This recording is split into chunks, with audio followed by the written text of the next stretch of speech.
Hello everybody, नमस्कार। My name is Vikas Kumar. Welcome to my channel the ethical bureaucrat. हम लोग previous year question series चला रहे थे, जहाँ पे हम लोग 2011 से 2024 के एक एक क्वेश्चन को हम लोग डिस्कस कर रहे थे इन ग्रेट डिटेल। हर एक ऑप्शन को भी हम लोग डिस्कस कर रहे थे, राइट। अभी तक हम लोग ancient history, medieval history, modern history complete कर चुके थे, वर्ल्ड जियोग्राफी कंप्लीट कर चुके थे। लास्ट वीडियो में, लास्ट लेक्चर में हमने इंडियन जियोग्राफी के प्रीवियस ईयर क्वेश्चन को स्टार्ट करा था, ठीक है। अगर आपको इस लेक्चर का पीडीएफ चाहिए तो you can join this Telegram channel and Telegram group. You can also follow me on the Instagram. अच्छा, अभी तक हमने चैप्टर 1 से लेके 5 तक करा था, ठीक है। हमने टोटल 43 क्वेश्चंस को सॉल्व करा था अभी तक।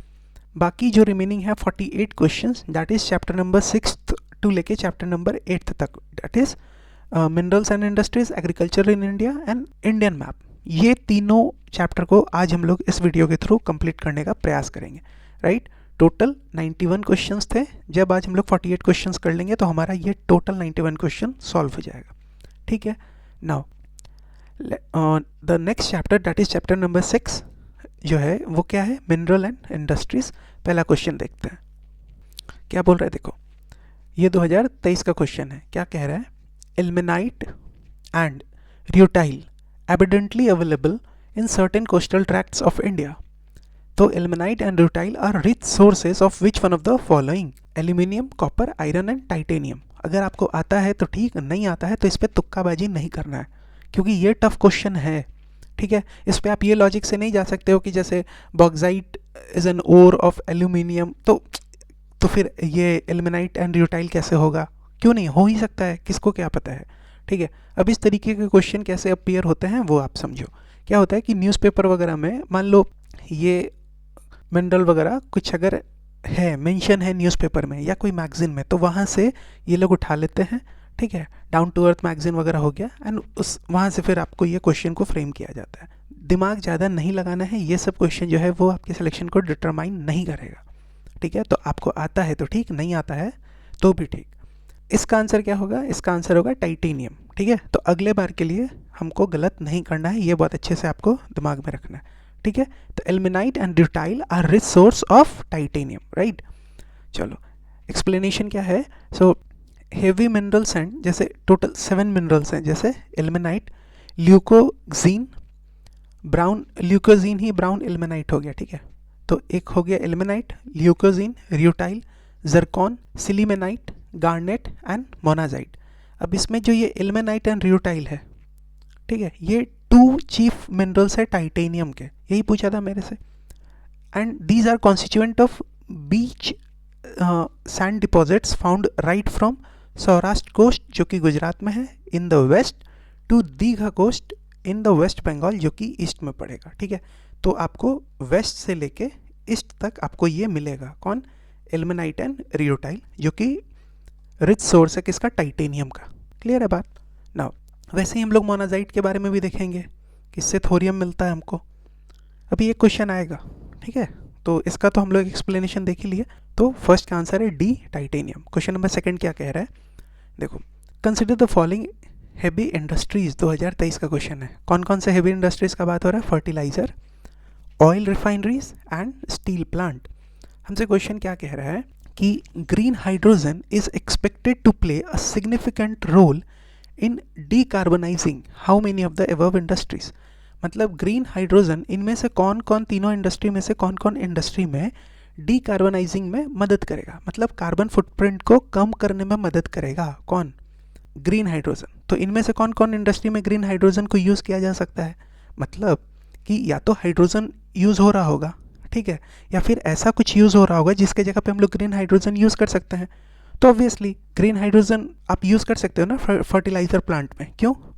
क्योंकि फर्टिलाइज़र जहाँ बन रहा है, जिस इंडस्ट्री में फर्टिलाइज़र बन रहा है, वहाँ पे हम लोग हाइड्रोजन यूज़ करते हैं अमोनिया बनाने के लिए, एंड अमोनिया से हम लोग क्या बनाते हैं? नाइट्रोजन बेस्ड फर्टिलाइज़र, ठीक। तो हम लोग यहाँ पे भी यूज़ कर सकते हैं। सिमिलरली हम लोग ऑयल रिफाइनरी में भी हाइड्रोजनेशन के लिए यूज़ कर सकते हैं। स्टील प्लांट का बात करें तो स्टील प्लांट में हम लोग कोल यूज़ कर रहे हैं, ठीक। तो कोल के जगह हम लोग ग्रीन हाइड्रोजन यूज़ कर सकते हैं। अब कोल अगर यूज़ नहीं करके हम लोग ग्रीन हाइड्रोजन अगर यूज़ कर रहे हैं तो कहीं ना कहीं डीकार्बनाइजिंग में ही तो मदद मिल रहा है ना। तो आप 1, 2, 3 दोनों तीनों आंसर होगा इसका, ठीक है। आंसर क्या होगा? All the three. अब बात को समझो, क्या इसके लिए आपको कोई नोट्स वगैरह पढ़ने का ज़रूरत है? एकदम नहीं। आप जो भी कुछ पढ़ के गए हो ये डायरेक्ट आपको अप्लाई करना है, एंड इस तरीके का क्वेश्चन आपको थोड़ी कोई बुक में मिलेगा, ठीक है। ये 2023 का क्वेश्चन था। क्या लिखा हुआ है फर्टिलाइज़र प्लांट के बारे में, कि फर्टिलाइज़र प्लांट में आप कैसे यूज़ कर सकते हो डीकार्बनाइजिंग के लिए ग्रीन हाइड्रोजन को। तो as hydrogen is key component in manufacturing of ammonia, जिसको यूज़ किया जाता है as primary raw material in the production of nitrogen based fertiliser. तो नाइट्रोजन बेस्ड फर्टिलाइज़र के लिए आपको अमोनिया का ज़रूरत है, एंड अमोनिया आप हाइड्रोजन से बनाते हो, तो उस हाइड्रोजन की जगह हम ग्रीन हाइड्रोजन यूज़ करेंगे, ठीक। ऑयल रिफाइनरी के बारे में क्या लिख रहा है कि green hydrogen can be used in hydrogenation processes to produce cleaner fuel with lower sulphur content. Steel plant में क्या, तो देखो स्टील प्लांट में कैसे आप ग्रीन हाइड्रोजन यूज़ करोगे in order to decarbonize, right? So by using green hydrogen as a reducing agent instead of coal, it becomes possible to produce green steel with substantially lower carbon emission. मान लो आप कोल use कर रहे थे तो carbon emission ज़्यादा हो रहा था, तो अब कोल के जगह पे हम लोग क्या कर रहे हैं, हम लोग ग्रीन हाइड्रोजन को यूज़ कर रहे हैं एज रिड्यूसिंग एजेंट। तो इससे ऑब्वियसली लोअर कार्बन इमिशन होगा, जो कोल के कंपैरिजन में कार्बन इमिशन हो रहा था उससे कम कार्बन इमिशन होगा। तो तीनों में यूज़ कर सकते हैं, ठीक है। तो बहुत बार हमको आराम से एग्ज़ाम में क्वेश्चन को पढ़ना होगा, सोचना होगा, एंड फिर आंसर करना होगा, ठीक है। क्वेश्चन नंबर 3 देखते हैं। ये 2022 का क्वेश्चन है। देखो मोनाजाइट रिपीट हो गया यहाँ पे, हम लोग पढ़े थे अभी जस्ट कौन से क्वेश्चन में, यहाँ देखो पढ़े थे ना, यहाँ पे अभी देखो यहाँ पे आया, क्या बोल रहा है, with reference to India consider the following statement. पहला कि monazite is a source of rare earth, yes this is correct. Monazite contains thorium, अभी हम बताएं आपको, हाँ ये भी स्टेटमेंट सही है। Monazite occur naturally in entire Indian coastal land in India, ठीक है। रुको अभी इस पे, in India government bodies only can process और एक्सपोर्ट मोनाजाइट। अब आप मोनाजाइट से, अभी मान के चलो कि आप मोनाजाइट से, आपको पता है कि थोरियम आपको प्राप्त होता है, थोरियम को आप न्यूक्लियर फ्यूल के रूप में यूज़ कर रहे हो, तो ये प्राइवेट एंटिटी के अंदर में तो अभी तक तो नहीं है, ये गवर्नमेंट बॉडी ही इसको कंट्रोल करेगा, इसके एक्सपोर्ट वगैरह को, इसको कैसे प्रोसेस करना है उसको गवर्नमेंट बॉडी ही ना इसको कहीं ना कहीं कंट्रोल रेगुलेट करेगा, ठीक है यहाँ तक। अच्छा अभी फॉर टाइम बिंग समझो कि आपको कुछ भी नहीं पता है, आप स्टेटमेंट 3 को पढ़ो, एंड इस तरीके से ऑप्शन पढ़ना पड़ेगा। ये नहीं कि ऊपर ऊपर देख लिया मोनाजाइट, अरे हमको तो मोनाजाइट नहीं पता है, इसके बारे में कुछ भी, तो क्वेश्चन छोड़ के जा रहे हैं, एकदम नहीं। अभी देखो कैसे क्वेश्चन सॉल्व होगा, ये 2022 का क्वेश्चन है। थर्ड स्टेटमेंट, एक एक स्टेटमेंट पढ़ो, कोई वर्ड ऐसा मिल जाएगा जिससे आप आराम से आंसर पे पहुंच जाओगे। देखो क्या लिख रहा है, monazite occur naturally in the entire Indian coastal sand. जितना कोस्टल सैंड है इंडिया पे, एंटायर सब में मिल रहा है ये मोनाजाइट, नेचुरली अकर हो रहा है। बताओ ये स्टेटमेंट को क्या कर दे रहा है, ये जो एंटायर वर्ड है ये एक्सट्रीम बना दे रहा है ना, एंड ये पॉसिबल है क्या, एकदम नहीं पॉसिबल है, ठीक है। तो ये 3 हमारा क्या हो जाएगा, गलत। अगर 3 गलत तो ए गलत, 3 गलत तो सी गलत, 3 गलत तो डी गलत, आंसर क्या हो जाएगा, बी। अगर हमको बहुत कुछ नहीं भी पता है तो हम 3 से ही आंसर सॉल्व कर लेंगे। तो UPSC requires you to read each and every statement जो भी दिया हुआ है, एंड कोई स्टेटमेंट आपको कुछ तो हिंट देगा, फिर ऑप्शन पे जाओ एंड फिर उससे एलिमिनेशन के मदद से आप कर सकते हो। हालांकि ये वाला जो मैंने टिप्स एंड ट्रिक्स है, ये 2023-2024 में बहुत हद तक काम नहीं किया है, लेकिन फिर भी 2-4 क्वेश्चन में भी अगर काम कर गया, हमारे लिए तो सॉर्टेड है चीज़, ठीक है। जो हम लोग ये क्वेश्चंस छोड़ के आ रहे थे अभी एग्जाम में, हम लोग तो आराम से इसको सॉल्व करेंगे, क्लियर है ना। तो अब एक्सप्लेनेशन देख लो जल्दी से। तो monazite is a source of rare earth, क्या लिख रहा है कि in general monazite contains 55 to 60% of the total rare earth oxide. Monazite contains thorium, यहाँ क्या लिख रहा है कि mainly contains rare earth and thorium, a prescribed substance handled by department of atomic energy, ठीक है। यहाँ लिख रहा है कि monazite occur naturally in the entire कैसे, मेनली ये केरला में मिलता है, not in the entire Indian coastal Sands. Fourth का बात करते हैं, तो in India government body can only process, तो हाँ एक है आपको बॉडी, उस बॉडी का नाम क्या है, इंडियन रेयर अर्थ लिमिटेड, ठीक है। ये एक wholly owned public sector undertaking है गवर्नमेंट ऑफ इंडिया का, under department of atomic energy, ठीक है। बॉडी का नाम क्या है, Indian rare earth limited. This is the only entity जिसको जो परमिट करता है to produce and process monazite. सिर्फ इसको ही परमिशन मिला है to produce and process monazite and handle it for domestic use as well as for export. किसको मिला है ये परमिशन? तो इंडियन रेयर अर्थ लिमिटेड को। ठीक है, आंसर क्या हो जाएगा? बी। गलत कौन सा हुआ था? इंटायर जिसमें वर्ड लिखा हुआ था 3 वाला। ठीक है, क्वेश्चन नंबर 4। अब ये क्वेश्चन देखो, ये 2021 का क्वेश्चन है। अगर ये भी क्वेश्चन मतलब आप अगर हल्का फुल्का भी पढ़े हो यूपीएससी के लिए तो ये क्वेश्चन आप सॉल्व कर सकते हो। कैसे बताते हैं, देखो ये 2021 का क्वेश्चन है। बोल रहा है कंसिडर द फॉलोइंग स्टेटमेंट। पहला स्टेटमेंट क्या है? The global ocean commission grant licences for seabed exploration and mining in the international water. ठीक है, तो पहला स्टेटमेंट बोल रहा है कि कोई ग्लोबल ओशन कमीशन है, वो लाइसेंस वगैरह इशू करता है, ग्रांट करता है फॉर सीबेड एक्सप्लोरेशन। ये मेरा सी हो गया, यहाँ पानी वगैरह हो गया, ये मेरा सी बेड हो गया, राइट। ठीक, तो सी बेड एक्सप्लोरेशन के लिए लाइसेंस वगैरह ये देता है, या फिर अगर आपको इंटरनेशनल वाटर में माइनिंग वगैरह करना है तो लाइसेंस ये देता है, पहला। दूसरा बोल रहा है India has received licences for seabed mineral exploration in the international water. ये तो हो सकता है करंट बेस्ड वाला बात हो गया, ठीक है। थर्ड क्या बोल रहा है? Rare earth minerals are present on the sea floor in the international water.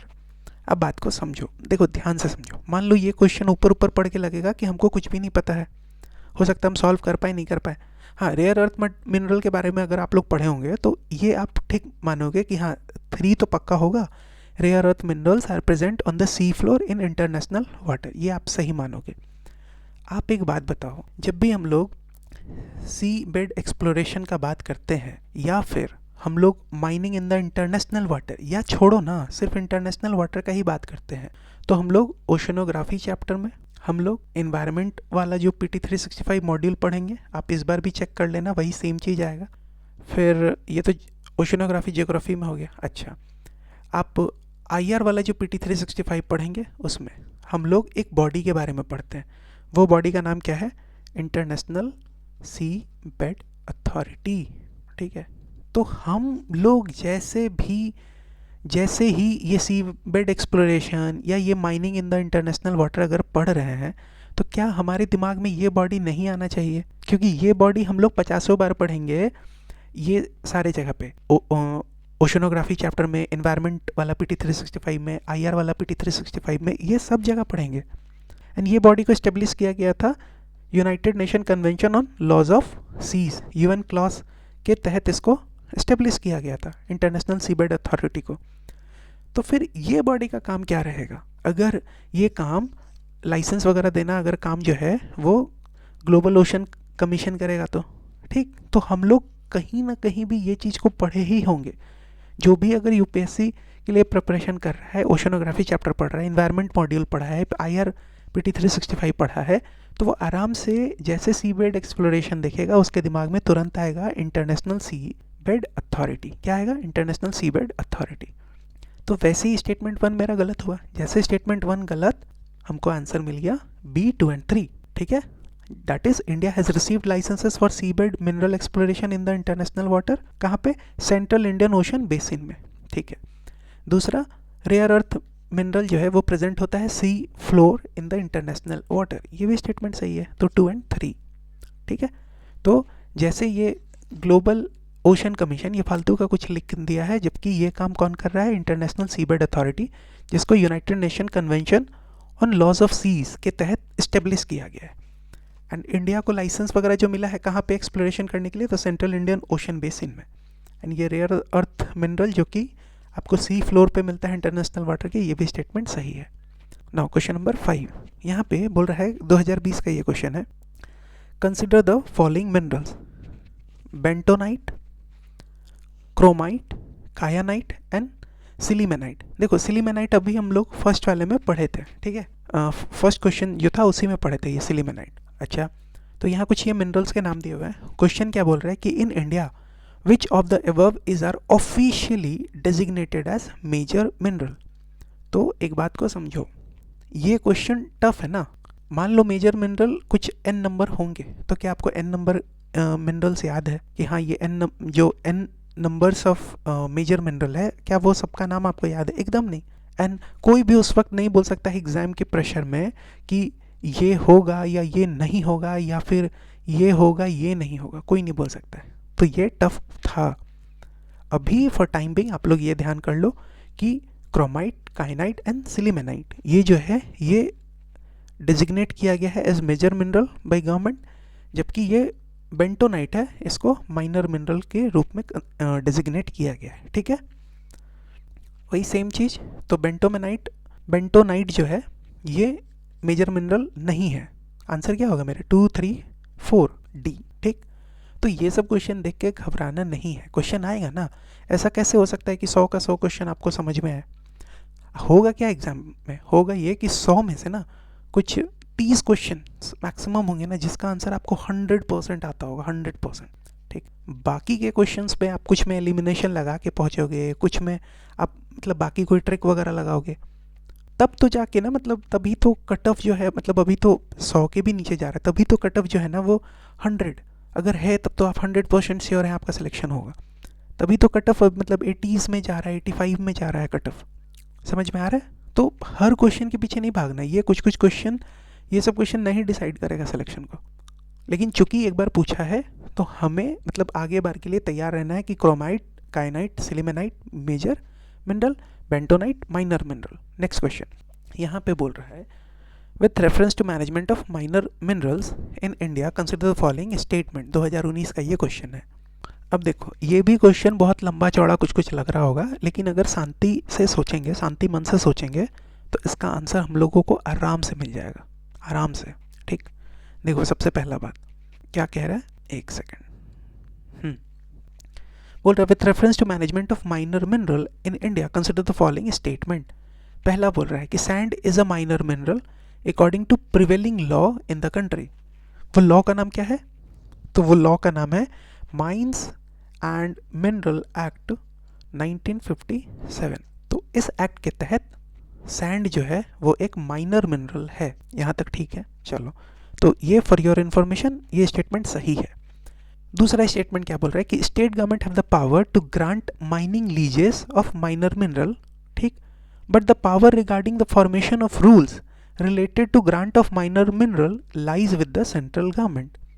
मतलब देखो यहाँ क्या बोल रहा है, यहाँ बोल रहा है ये स्टेटमेंट क्या बोल रहा है, ऐसे सिंपल में समझो कि माइनिंग लीज जो है ये ग्रांट करने का अधिकार जो है ये किसको है? स्टेट गवर्नमेंट को। ये स्टेटमेंट कह रहा है यही। ठीक, दूसरा इसी में क्या बोल रहा है यहाँ पे, but the power regarding formation of rules related to grant of minor mineral, कि माइनर मिनरल का अगर ग्रांट करना है तो उसके रिगार्डिंग रूल्स बनाने का काम किसका है?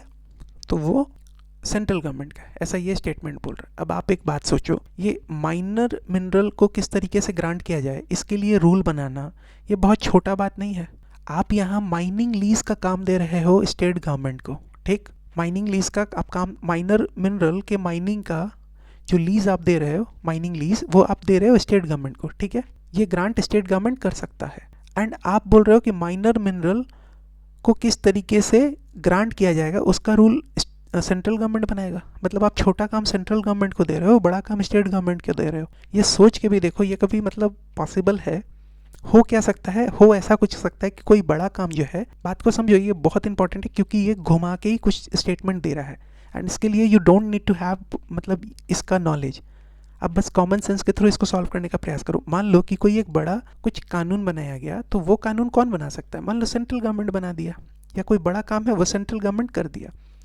लेकिन अब ये मान लो एक एक्ट ही बनाना था, तो वो एक्ट कौन बना दिया? सेंट्रल गवर्नमेंट बना दिया। अब उस एक्ट को मान लो कि ग्राउंड पे इम्प्लीमेंट करना है, तो सेंट्रल गवर्नमेंट ये बोल सकता है ना कि ठीक है, ग्राउंड पे इम्प्लीमेंट करने के लिए आप रूल्स बना लो। ये रूल्स बनाने का काम किसको हो सकता है? स्टेट गवर्नमेंट को हो सकता है। ठीक है, तो क्यों? क्योंकि रूल बनाना तो छोटा काम हो गया ना, कि आप अपने स्टेट के लेवल पे जाके रूल बनाओ, लेकिन ये रूल आपका ये एक्ट के तहत ही होगा। समझ में आ रहा हम क्या कहना चाह रहे हैं? तो हमेशा बड़ा काम कौन करेगा? Central government. रूल बनाने का काम स्टेट गवर्नमेंट। ठीक, अब इस क्वेश्चन में क्या बोल रहा है कि माइनिंग लीज ग्रांट कौन कर रहा है? तो स्टेट गवर्नमेंट। एंड रूल कौन बना रहा है? Central government. नहीं, दोनों काम जो है ना, दोनों काम जो है ये स्टेट गवर्नमेंट ही कर रहा है। ठीक है, ऐसा नहीं है कि माइनिंग लीज जो है वो सेंट्रल गवर्नमेंट कर रहा है। दोनों काम इसमें स्टेट गवर्नमेंट ही बोल रहा है। हम आपको इस क्वेश्चन से क्या समझाना चाह रहे हैं, हम ये समझाना चाह रहे हैं कि यहाँ पे लिख रहा है कि फॉर्मेशन ऑफ रूल्स, रूल कौन बना रहा है, सेंट्रल गवर्नमेंट। नहीं भाई, अगर होना भी होता ना तो ये काम करता सेंट्रल गवर्नमेंट, ये रूल बनाने का काम करता है स्टेट गवर्नमेंट। बड़ा काम करता सेंट्रल गवर्नमेंट, छोटा काम देता ग्राउंड लेवल पे करने के लिए स्टेट गवर्नमेंट को। लेकिन यहाँ पे दोनों काम जो है वो स्टेट गवर्नमेंट ही करता है। अगर आप उस लॉजिक से स्टेटमेंट 2 को गलत करते हो तो ये गलत हो गया, ये गलत हो गया। अब मेरे पास बचता है ए एंड 3। 3 क्या बोल रहा है, state government have the power to frame rules to prevent illegal mining of minor mineral. जो स्टेटमेंट यहाँ बोल रहा है वही स्टेटमेंट का उल्टा कहीं यहाँ पे नहीं कह रहा है। ठीक, तो माइनर मिनरल के रिगार्डिंग रूल बनाने का या माइनिंग लीज ग्रांट करने का ये सारा पावर किसके पास होता है, स्टेट गवर्नमेंट के पास होता है। मेरा स्टेटमेंट 3 सही है, मेरा स्टेटमेंट 1 सही है। 1 एंड 3 जो होगा वो इसका आंसर होगा। ठीक, इसको कौन से लॉजिक से कट किया गया ये आपको समझ में आ रहा है। ये स्टेटमेंट कह रहा था कि बड़ा काम दे दिया स्टेट गवर्नमेंट को, रूल बनाने का काम दे दिया गया है सेंट्रल गवर्नमेंट को इस स्टेटमेंट के थ्रू। उस लॉजिक से इसको गलत किया जा रहा है। ठीक है, देखो बात हम क्या कहना चाह रहे हैं, हम बस ये कहना चाह रहे हैं कि ये सब स्टेटमेंट ना अब एक बार हो गया। अब जो कोचिंग इंस्टीट्यूट के जो नोट्स वगैरह हैं, प्रीवियस ईयर क्वेश्चन का जो सोल्यूशन वो लोग प्रोवाइड किया है ना, उसमें वो लोग बहुत लंबा लंबा क्या किया ना, कॉपी पेस्ट कर दिए हैं डायरेक्ट एक्ट से। जो ये माइंस एंड मिनरल्स एक्ट 1957 है ना, उससे उठा के वो एक्ट से वो मतलब कॉपी पेस्ट कर दिए। वो सब हमारे काम का नहीं है, वो सब एक्ट पढ़ना हमारे काम का नहीं है, बात को समझो। ये सब चीज़ कॉमन सेंस से सॉल्व होगा। आप एक बात बताओ, आप ये एक्ट पढ़ लिए, माइंस एंड मिनरल्स एक्ट 1957, आप उसको पढ़ लिए, लेकिन क्या आप उसको पढ़ रहे हो, आपको पता है नेक्स्ट बार कोई दूसरा एक्ट से पूछ लेगा। तो इसीलिए समझने का प्रयास करिए, जैसे मतलब आपको समझा रहे हैं हम, ताकि वो क्वेश्चन आप एग्जाम में मतलब रियल टाइम पे आप सॉल्व कर पाओ। ठीक है, तो सेम चीज़ माइनर मिनरल है ये सैंड, और ऐसा डिफाइन किया गया है माइंस एंड मिनरल्स एक्ट 1957। ये रूल बनाने का काम भी स्टेट गवर्नमेंट ही करता है। ठीक है, तो स्टेटमेंट 2 गलत एंड 1 सही था, तो आंसर हो जाएगा 1 एंड 3। नाउ क्वेश्चन नंबर 7 2018 का क्वेश्चन है, बोल रहा है कंसिडर द फॉलोइंग स्टेटमेंट। पहला बोल रहा है कि in India the state government do not have the power to auction non coal mines. ये स्टेटमेंट गलत है ना। कोल माइन कौन एलोकेट करता है, central government. State government non coal mines करता है। यहाँ बोल रहा है ये स्टेटमेंट में कि स्टेट गवर्नमेंट को पावर नहीं है नॉन कोल माइन को ऑक्शन करने का, तो ये स्टेटमेंट गलत हो गया। स्टेट गवर्नमेंट को पावर है। ठीक है, unlike coal, auction of mining leases of non-coal minerals, this is conducted by respective state government. This is conducted by respective state government. ठीक, दूसरा तो ये स्टेटमेंट क्या हो गया मेरा, गलत हो गया। करेक्ट पूछा था तो ये नहीं होगा, ये नहीं होगा। अब बचता है 2, अब बचता है 3। अब दोनों में से कोई एक ही सही होगा। अब देखो यहाँ क्या बोल रहा है कि Andhra Pradesh and Jharkhand do not have gold mines. ये स्टेटमेंट गलत है। झारखंड में एक रुंगटा माइंस है, ठीक है, वो गोल्ड माइंस है। वैसे ही आंध्र प्रदेश में एक रामगिरी गोल्ड फील्ड है, वो आंध्र प्रदेश में है, तो है ना। यहाँ तो बोल रहा है कि नॉट हैव गोल्ड माइंस, तो गलत हो गया ये स्टेटमेंट। बोल रहा है Rajasthan has iron ore mines, this statement is correct. ठीक है, आंसर क्या होगा, आंसर होगा D3 ओनली। देखो जल्दी से, तो in India state government do not have power to auction non coal mines.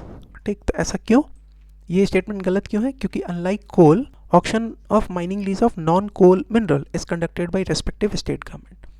Andhra Pradesh में बात करेंगे तो रामगिरी गोल्ड फील्ड है आंध्र प्रदेश में। झारखंड में बात करेंगे तो रुंगटा माइंस है जो कि गोल्ड माइंस है। Rajasthan has iron ore mine, ये स्टेटमेंट सही है। आप जस्ट फॉर इन्फॉर्मेशन ये ध्यान रखो कि एक कोलार गोल्ड फील्ड है KGF, है ना, एंड एक होती गोल्ड फील्ड है, ये दोनों कहाँ है, कर्नाटक में है। इसको भी अभी जब इतना कुछ पढ़ रहे हैं तो ये भी जस्ट फॉर इन्फॉर्मेशन ध्यान रखना है। नाउ नेक्स्ट क्वेश्चन 2016 का है, ये क्वेश्चन नंबर 8 है हमारा। बोल रहा है in which of the following region of India are shale gas resources found. Cambay basin एकदम, कावेरी बेसिन हाँ, कृष्णा गोदावरी बेसिन यहाँ पे मिलता है। ठीक है, आंसर क्या होगा 1, 2 एंड 3। देखो यहाँ पे Cambay basin, Kaveri, Krishna Godavari, Damodar, Ganga, Assam Arakan basin. ठीक, चलो क्वेश्चन नंबर 9 क्या बोल रहा है, in India the steel production industry requires the import of. देखो बोल रहा है कि इंडिया में ना आपको स्टील का प्रोडक्शन करना है तो स्टील प्रोडक्शन के लिए इंडस्ट्री जो है, स्टील प्रोडक्शन इंडस्ट्री जो है वो इंपोर्ट करता है। किस चीज़ को इंपोर्ट करता है? तो सॉल्ट पीटर एकदम नहीं, सॉल्ट पीटर तो बिहार में, बंगाल में बहुत मात्रा में, बल्कि यहाँ से तो एक्सपोर्ट किया जाता है। ठीक, तो क्या इसको इंपोर्ट करना है? एकदम नहीं। जब आप मॉडर्न हिस्ट्री भी पढ़ते हो ना तो भी हम लोग ये चीज़ पढ़ते हैं। मॉडर्न हिस्ट्री में भी हम लोग ये देखे थे कि सॉल्ट पीटर तो बिहार बंगाल में ही बहुत है, एक क्वेश्चन पूछा था। तो फिर इसको इंपोर्ट करने का क्या ज़रूरत है? तो पक्का ये तो नहीं होगा। जब ये नहीं होगा तो मेरा ऑल द एबव भी नहीं होगा। अब ये दोनों में होगा। रॉक फॉस्फेट सब जगह मिलता है, एमपी राजस्थान सब जगह। ठीक, तो ये भी नहीं होगा। फिर हम लोग इंपोर्ट क्या करते हैं? Coking coal. ठीक, क्योंकि इंडिया, देखो कोल दो तरीके का होगा, एक नॉन कोकिंग, एक कोकिंग कोल। ठीक, तो नॉन कोकिंग कोकिंग कोल दोनों इंडिया में मिलता है, लेकिन इसका मात्रा कम मिलता है, ये बहुत अच्छा क्वालिटी का नहीं मिलता है इंडिया में। ठीक, एंड हमको यही कोकिंग कोल ही चाहिए, तो इसको हम लोग इंपोर्ट करते हैं बाहर से। ठीक है, आंसर क्या होगा? 9 का सी। तो बोल रहा है in order to support steel production the required quantities of critical inputs are iron ore, coking and non coking coal. In India the steel production industry require the import of coking coal. और यहाँ क्या लिख रहा है देखो, the coal found in India is mainly of non coking quality and hence coking coal has to be imported. Coke is used as a fuel and as a reducing agent in smelting iron ore in blast furnace। और साथ ही क्या ध्यान रखना है कि metallurgical coal और coking coal is a grade of coal that can be used to produce good quality coke, naturally occurring sedimentary rocky material in production of steel। तो इतना मतलब रामायण के पीछे क्या कहानी था कि इंपोर्ट क्या करना पड़ता है? तो इंपोर्ट करना पड़ता है कोकिंग कोल को। ठीक है, चलो क्वेश्चन नंबर 10 क्या कह रहा है? Which one among the following industry is the maximum consumer of water in India? 2013 का ये क्वेश्चन है। ठीक, इसका आंसर होगा थर्मल पावर। अगर मतलब कॉमन सेंस से भी हम लोग सॉल्व करते हैं तो हम लोग ऑब्वियसली थर्मल पावर को ही मतलब टिक करते, राइट। तो देखो अब ये 2004 का एक था, तो वही हम यहाँ इंक्लूड किए हैं कि थर्मल पावर प्लांट का अगर बात करेंगे तो ये कुछ इतना, एक सेकंड, कितना वाटर कंज्यूम कर रहा है? ये देखो इतना कुछ। बाकी सबका देख लो, बहुत कम है। ठीक, 35,157 मतलब 40,012 में 35,157 मिलियन क्यूबिक मीटर्स जो है वो यही यूज़ कर रहा है थर्मल पावर प्लांट। एंड यहीं से क्वेश्चन भी उठाया, देखो engineering, pulp and paper, textile, ये डायरेक्ट यहीं से उठा लिया है। ठीक है, तो थर्मल पावर प्लांट सबसे ज़्यादा कंज्यूम करता है। ठीक, ये देखो 87.87%। बाकी सब तो मतलब किस तरीके का है, तो इसको भी आपको आगे के लिए भी इसको मतलब बहुत अच्छे से दिमाग में रखना है। 13 का क्वेश्चन था ये।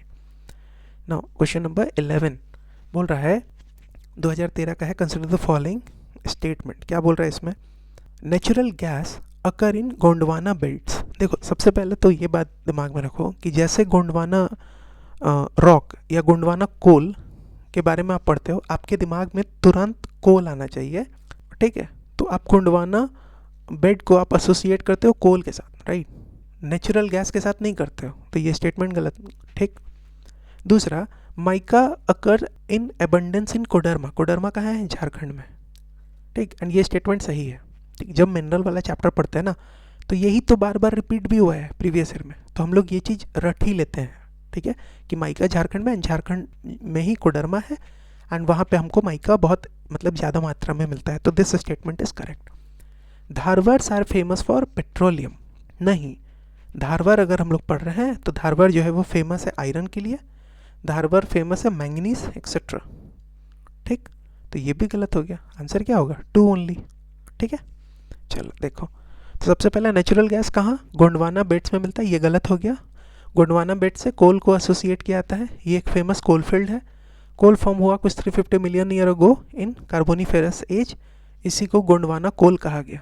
ठीक, माइका जो है वो कोडरमा झारखंड में होता है, ये भी सही है। धारवाड़ फेमस जो है पेट्रोलियम के लिए नहीं, आयरन एंड मैंगनीज के लिए। आंसर होगा बी। क्वेश्चन नंबर 12 क्या कह रहा है? Which of the following is are the characteristics या characteristic of Indian coal. Indian coal के इसमें से क्या क्या कैरेक्टरिस्टिक हैं? ठीक, तो इंडियन कोल के क्या कैरेक्टरिस्टिक होंगे खुद से सोचो। तो हाई ऐश कंटेंट होगा, लो सल्फर कंटेंट होगा, हाई ऐश फ्यूजन टेम्परेचर होगा। ठीक, तो यहाँ लिखा हुआ है low ash fusion temperature, this is wrong. Low sulphur content, this is correct. High ash content, this is also correct. Answer क्या होगा? 1 एंड 2, डेट इज ए. ठीक. कैरेक्टरिस्टिक क्या क्या होगा कोल का, इंडियन कोल का? तो हाई एश कंटेंट होगा, low sulphur content, high ash fusion temperature.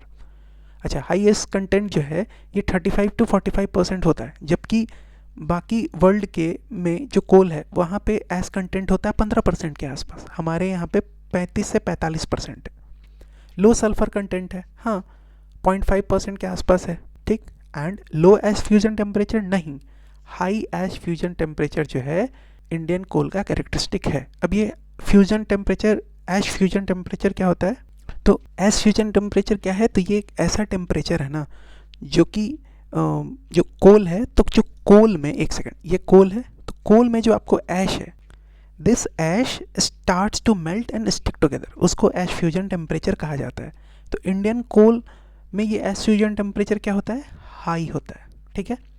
अगर नहीं भी समझ में आ रहा है तो ये तीनों पॉइंट आप रट लो, क्योंकि पूछा है. हो सकता है किसी अगले बार, मतलब 25 में या 26 में इसी को किसी एक स्टेटमेंट में दे दे. ठीक है. Now let's see chapter number 7, agriculture in India. Now the first question is from 2022. क्या पूछ रहा है?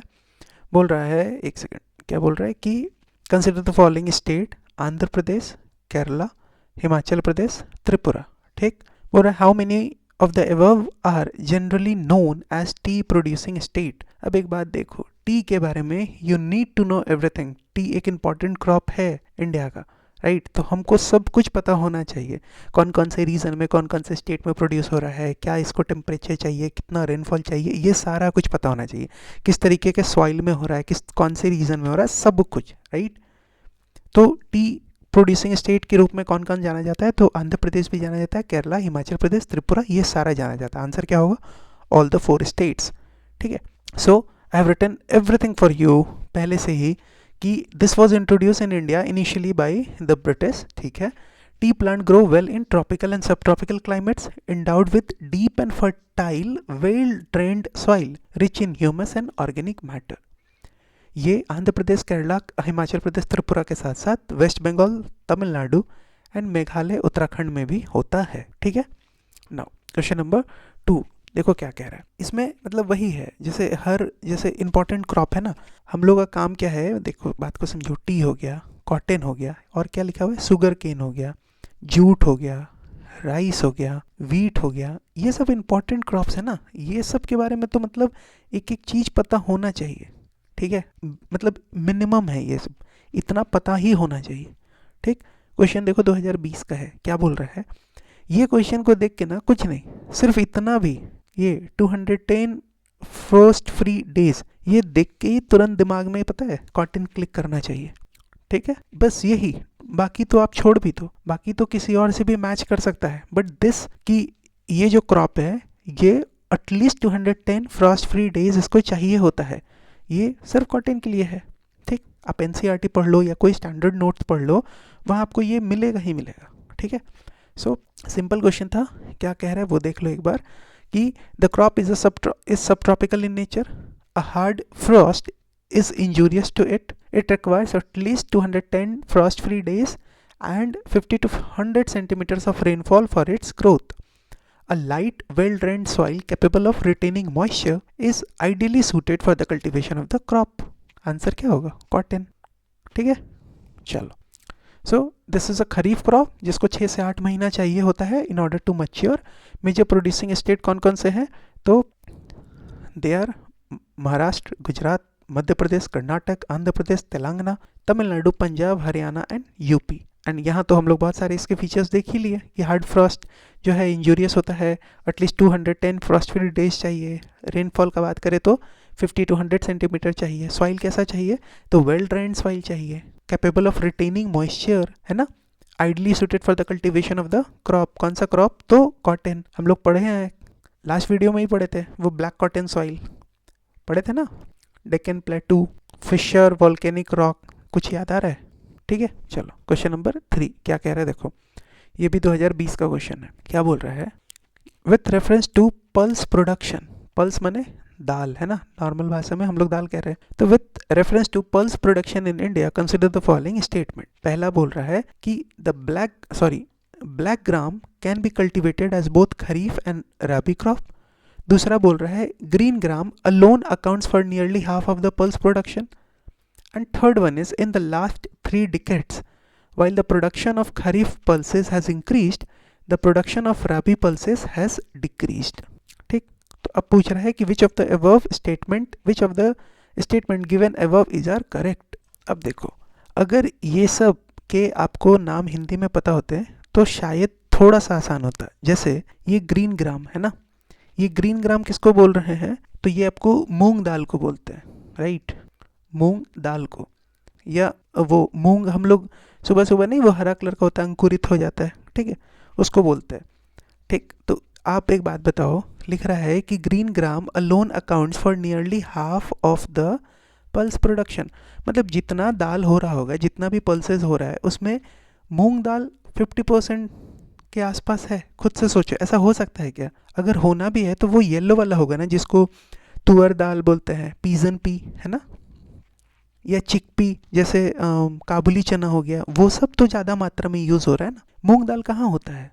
अगर इतना दिमाग क्लिक कर पा रहा है एग्जाम में, इतना सोच पा रहा है, ठीक है, दिमाग, तो फिर आप आराम से इस स्टेटमेंट को गलत कर सकते हो कि नहीं, ये जो ग्रीन ग्राम है, मतलब ये जो मूंग दाल है, ये आपको 50% हो ही नहीं सकता है, क्योंकि हम लोग ज़्यादा से ज़्यादा क्या खाते हैं, वो येलो वाला दाल जिसको तुअर दाल या फिर अरहर कहा जाता है, अरहर दाल, ठीक, वो खाते हैं, या काबुली चना खाते हैं हम लोग। ये ग्रीन वाला कहाँ, मतलब 50% प्रोडक्शन इसी का हो रहा है, तो ये स्टेटमेंट गलत, ये गलत, तो 2 ये भी गलत हो गया, यहाँ भी 2 वो भी गलत हो गया, तो बी सी डी सब गलत हो गया, बचा क्या, 1 ओनली। तो अगर नहीं भी पता होता सारा स्टेटमेंट तो भी हम लोग आराम से आंसर पे पहुंच सकते हैं। देखो, ये अभी हम भी फिर से बता रहे हैं, ये अभी हम रूम में बैठ के बता रहे हैं तो थोड़ा आसान है, लेकिन जब हम लोग ये चीज़ अभी घर में बैठ के सोच पा रहे हैं तो यही चीज़ को तो आपको एग्ज़ाम में, एग्जामिनेशन हॉल में अप्लाई करना है, ठीक है, कि भागना नहीं है, सोचना है, मतलब यही सेम चीज़ पे, यही सेम लाइन पे सोचना है एग्ज़ाम में, ठीक, एंड उसी चीज़ का तो प्रैक्टिस कर रहे हैं ना हम लोग यहाँ पे, ठीक है।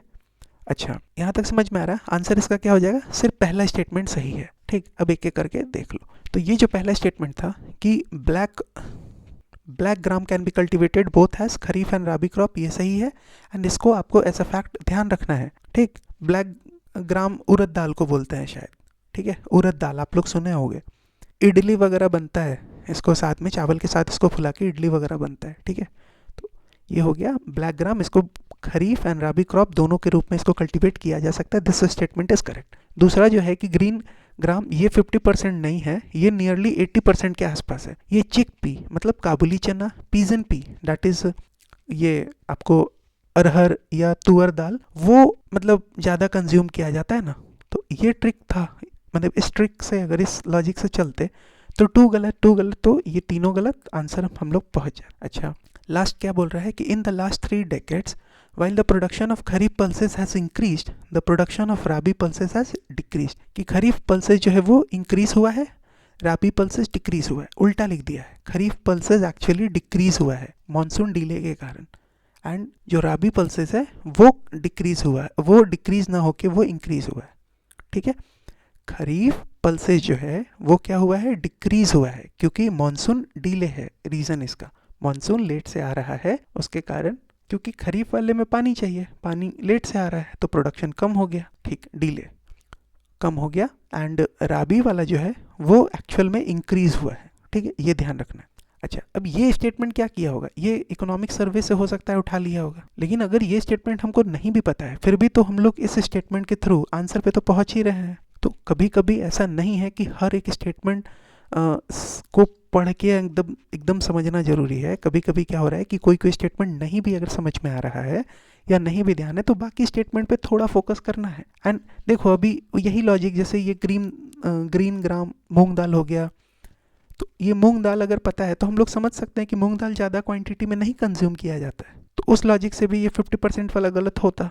हम वही बार बार रिपीट इसलिए कर रहे हैं कि ताकि आप लोग एग्जामिनेशन हॉल के लिए तैयार रहो, सोच पाओ, ठीक। एंड ये जो टिप्स ट्रिक का बात होता है ना, कि यही टिप्स एंड ट्रिक्स होते हैं, एंड ये चीज़ आपको थोड़ी किसी कोचिंग के टेस्ट सीरीज में मिलने जा रहा है, ये आपको यूपीएससी के क्वेश्चन को ही बार बार देखने से पता चलेगा। ठीक है, चलो क्वेश्चन नंबर 4 बोल रहा है with reference to the cultivation of kharif crop in the last 5 year consider the following statement. 2019 का क्वेश्चन है, बोल रहा है कि area under rice cultivation is highest. दूसरा बोल रहा है area under cultivation of jowar is more than that of oil seed. अब बताओ, ज्वार बाजरा पढ़े हैं ना हम लोग, ये सब तो कोर्स सीरियल है। अब आप एक बात बताओ, इसका एरिया कभी भी ज़्यादा हो सकता है क्या? ये सब तो अभी चर्चा में आया ना, ये मिलेट्स वगैरह है ना, ये सब तो अभी चर्चा में आया। हम लोगों को पता है कि ऑयल सीड्स, ऑयल का प्रोडक्शन बहुत ज़्यादा है, ऑयल का रिक्वायरमेंट इंडिया में बहुत ज़्यादा है, एडिबल ऑयल का, राइट। उसके कंज्यूमर ज़्यादा हैं ज्वार बाजरा के कंपैरिजन में। तो उस लॉजिक से अगर देखें तो एरिया अंडर कल्टीवेशन ज्वार वो ज़्यादा नहीं होगा, वो कम होगा ऑयल सीड के कंपैरिजन में। ऑयल सीड का एरिया ज़्यादा होगा ज्वार के कंपैरिजन में। तो ये स्टेटमेंट 2 गलत। तो 2 गलत, 2 गलत, 2 गलत, देखो फिर से आंसर पे पहुंच गया। तो some time you need to realise और यू नीड टू अप्रिशिएट कि हर स्टेटमेंट के बारे में पता हो जरूरी नहीं है, लेकिन थोड़ा सा दिमाग लगा के सोचेंगे एंड ऐसे सोचना पड़ेगा ना कि ज्वार बाजरा आदमी ज़्यादा खा रहा होगा क्या? तो जब ज़्यादा खा नहीं रहा होगा तो उसका एरिया ऑफ कल्टीवेशन ज़्यादा कैसे हो सकता है ऑयल के कंपैरिजन में? क्योंकि India is one of the largest consumer of oil ना, due to its huge population. तो ये स्टेटमेंट गलत, तो बी सी डी गलत, आंसर इज ठीक। तो सारा कुछ नहीं भी पता तो भी काम चल जाता है, लेकिन फिर भी आपके समझने के लिए हम बहुत कुछ इन्फॉर्मेशन एक्स्ट्रा भी लिखे हुए हैं। जैसे पहले तो यही देख लो कि India is one of the largest consumer of oil due to its huge population. Jowar एक कोर्स सीरियल है जिसका कंजम्पशन बहुत कम है in India compare to other cereal crops. तो स्टेटमेंट नंबर 2 गलत, तो ये गलत, तो वही ये तीनों गलत हो गया। ठीक, यहाँ क्या बोल रहा है, area under coarse cereal is less than area under oil seed. Jowar एक तरीके का कोर सीरियल है, तो स्टेटमेंट 2 तो ठीक है, गलत हो गया। पहला स्टेटमेंट बोल रहा है area under rice cultivation is highest, this statement is correct. Third statement है area of cotton cultivation is more than that of sugar cane, ये भी सही है। कॉटन कल्टीवेशन कम से कम 108 लाख हेक्टेयर में होता है, जबकि शुगर केन 43 लाख हेक्टेयर के आसपास होता है। अब ये फिगर आपको याद करना है, एकदम नहीं। ये हम क्यों दिए हैं? Just to substantiate this fact कि एरिया ऑफ कॉटन कल्टीवेशन वो ज़्यादा है, उसको सब्सटैंशिएट करने के लिए, ताकि आपको समझ में आए कि हाँ सही में ज़्यादा है। ठीक है, अच्छा, area under sugar cane cultivation has steadily decrease, तो नहीं, डिक्रीज ना होके area under sugar cane cultivation वो क्या हुआ है, वो इंक्रीज हुआ है। तो ये भी स्टेटमेंट गलत हो गया। आंसर 1 और 3 that is a. Question number 5 क्या कह रहा है? देखो ये क्वेश्चन टफ है, ठीक है, क्वेश्चन टफ है, मतलब नहीं पता होता है लोगों को। जैसे ये किन्नौर एक जगह है, कहाँ जगह है ये हिमाचल प्रदेश में है। ठीक है, वहाँ बोल रहा है कि किन्नौर जो ये रीजन है, this is well known for the production of areca nut. Areca nut से आपको सुपारी वगैरह बनता है। ठीक है, तो क्या Kinnaur in Himachal Pradesh known for the production of areca nut? तो ये स्टेटमेंट गलत है। अब ये सब नहीं पता होता है ना लोगों को एग्जाम में, लेकिन अभी एक बार पूछा है तो हम लोगों को ध्यान रखना है। ठीक है, तो किन्नौर देख लिए हैं, रीजन भी ध्यान रखना है कि हिमाचल प्रदेश में है। Mewat, this is in Haryana, एक second, this is in Haryana. अब जो मेवात है, this is known for mango. अरे मैंगो वगैरह कहाँ भाई, मैंगो तो कहाँ मिलेगा मतलब हरियाणा वगैरह में हम लोग पढ़ते भी तो नहीं है ना। ये आपको यूपी, बिहार, उत्तराखंड ये सब जगह मिल सकता है, वेस्ट बंगाल में मिल जाएगा। साउथ में जाओ तो आंध्र प्रदेश, हरियाणा वगैरह नहीं पढ़ते हम लोग जनरली। ठीक है, तो उस लॉजिक से चले तो ये टू गलत कर सकते हैं हम लोग। ठीक है, अच्छा, थर्ड बोल रहा है कोरोमंडल में सोयाबीन, नहीं पता है, एंड नहीं पता होता भी है लोग को। ठीक, तो इसके बारे में भी पता नहीं है, लेकिन आपके इन्फॉर्मेशन के लिए ये भी गलत, तो तीनों गलत है। ठीक है, ये Coromandel is not known for soybean, Mewat not known for mango, Kinnaur not known for areca nut, तीनों गलत। आंसर होगा नन। अगले बार के लिए इसको ध्यान रखना है। बहुत सारा कुछ हम यहाँ पे लिख चुके हैं आपके लिए। जैसे पहले तो लोकेशन देख लो, किन्नौर हिमाचल प्रदेश हो गया, मेवात हरियाणा हो गया, तमिलनाडु में कोरोमंडल हो गया।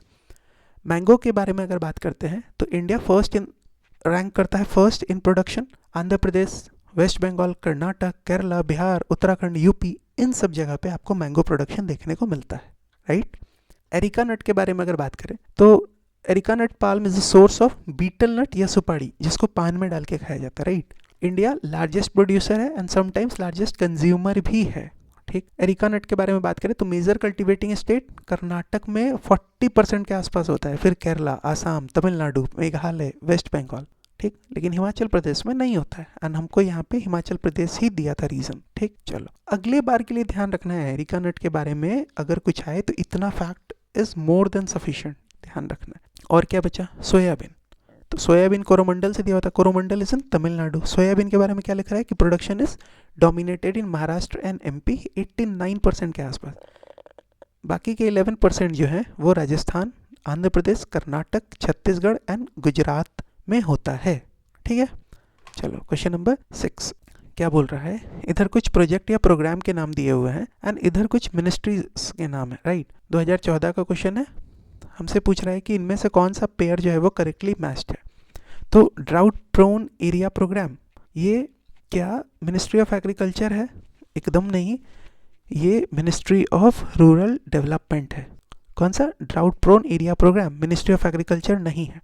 Desert development programme environment ministry का है? एकदम नहीं। ये भी किसका है? तो this is also under ministry of rural development. फिर आता है national watershed development project for rainfed area, क्या ये मिनिस्ट्री ऑफ रूरल डेवलपमेंट का है? नहीं, ये मिनिस्ट्री ऑफ एग्रीकल्चर का है। तो तीनों गलत, आंसर क्या होगा? D, none of the above. वही चीज़ है, drought prone area ministry of rural development, desert development area rural development. ध्यान रखना है ड्रॉट डेजर्ट एक जैसा है तो rural development. National watershed development project for rainfed area, ये मिनिस्ट्री ऑफ एग्रीकल्चर है। ध्यान रखना है, आंसर होगा D, none of the above. Question number 7, बहुत कुछ लंबा सा स्टेटमेंट लिख रहा है, पढ़ते हम लोग। देखो क्वेश्चन नंबर 7 कह रहा है, in context of food and nutritional security of India, enhancing the seed replacement rate of various crop helps in achieving the food production target of the future। ठीक है, बोल रहा है कि अगर फूड न्यूट्रिशनल सिक्योरिटी के बारे में के दिमाग में या उसके कॉन्टेक्स्ट में बात करते हैं, फूड एंड न्यूट्रिशनल सिक्योरिटी के कॉन्टेक्स्ट में, तो enhancing the seed replacement rate of various crop हमको मदद करेगा in achieving the food production target of the future. ठीक है, तो सबसे पहला तो जानने का जरूरत है कि ये सीड रिप्लेसमेंट रेट क्या होता है। ठीक है, देख लेंगे। हमसे बोल रहा है क्वेश्चन में कि what is are the constraints या कंस्ट्रेंट इन इट्स वाइडर या ग्रेटर इम्प्लीमेंटेशन। ये सीड रिप्लेसमेंट रेट को इम्प्लीमेंट करने में कंस्ट्रेंट क्या है? तो पहला बोल रहा है there is no seed policy in place, तो ये स्टेटमेंट गलत हो जाएगा। नहीं, क्यों गलत होगा? क्योंकि हमारे पास एक नेशनल सीड पॉलिसी है। कब का है? तो 2002 का है। राइट, तो ये स्टेटमेंट गलत हो जाएगा कि हमारे पास नहीं है। एकदम है। There is no participation of private sector seed company in supply of quality seeds of vegetable and planting materials of horticulture crop. तो भाई प्राइवेट सेक्टर का पार्टिसिपेशन तो है ही ना, ये तो कॉमन सेंस से भी हम लोग लगा सकते हैं। यहाँ लिख रहा है नो पार्टिसिपेशन, तो 1 भी गलत, 2 भी गलत। थर्ड बोल रहा है there is demand supply gap regarding quality seed in case of low value and high volume crop. This statement is correct. ठीक, आंसर क्या हो जाएगा? B, 3 only. 1 एंड 2 दोनों गलत है। अब हम लोग एक एक करके चीज़ों को समझते हैं। हम सब कुछ लिख दिए हैं आपके लिए। सबसे पहला कि सीड रिप्लेसमेंट रेट क्या होता है। देखो, this is the percentage of area sown out of total area of the crop planted in season by using certified and quality seeds other than farm saved seed. मतलब देखो, मान लो कि ये total area है। इस एरिया में ऐसे समझो कि इतना एरिया में ना आप क्वालिटी सीड या सर्टिफाइड सीड ग्रो कर रहे हो एंड इतने में आप सेव्ड सीड्स से आप ग्रो कर रहे हो क्रॉप्स को। ठीक, तो जो percentage of area sown out of total area जहाँ पे आप किसी एक सीजन में क्वालिटी सीड से आप ग्रो कर रहे हो, उसी को सीड रिप्लेसमेंट रेट कहा जा रहा है। कि इस जगह पे आपने क्वालिटी सीड सर्टिफाइड सीड्स से ग्रो करा है, सेव्ड सीड से नहीं किया। सेव्ड सीड मतलब मान लो पिछले साल आपने पेड़ पौधा लगाया, ठीक है, धान वगैरह, उससे जो सीड बना आप उसको बचा के रख लिए, सेव कर लिए। आप अगले सीजन में आप इस सेव किया हुआ सीड को आप यूज़ करते हो क्रॉप ग्रो करने के लिए। ठीक, तो ये अच्छे क्वालिटी का नहीं हो सकता है। ठीक, तो आप क्या कर रहे हो? आप सर्टिफाइड, आप क्वालिटी सीड्स अगर लगा रहे हो, आप सेव्ड सीड को यूज़ नहीं कर रहे हो। ठीक है, तो आप जितने एरिया में कर रहे हो उसी को सीड रिप्लेसमेंट रेट कहा जा रहा है। तो बोला जा रहा है कि आप क्वालिटी सीड्स को आप नहीं लगाते हो, तो कंस्ट्रेंट क्या क्या है उसका? क्योंकि नेशनल सीड पॉलिसी नहीं है। नहीं, नेशनल सीड पॉलिसी 2002 का है।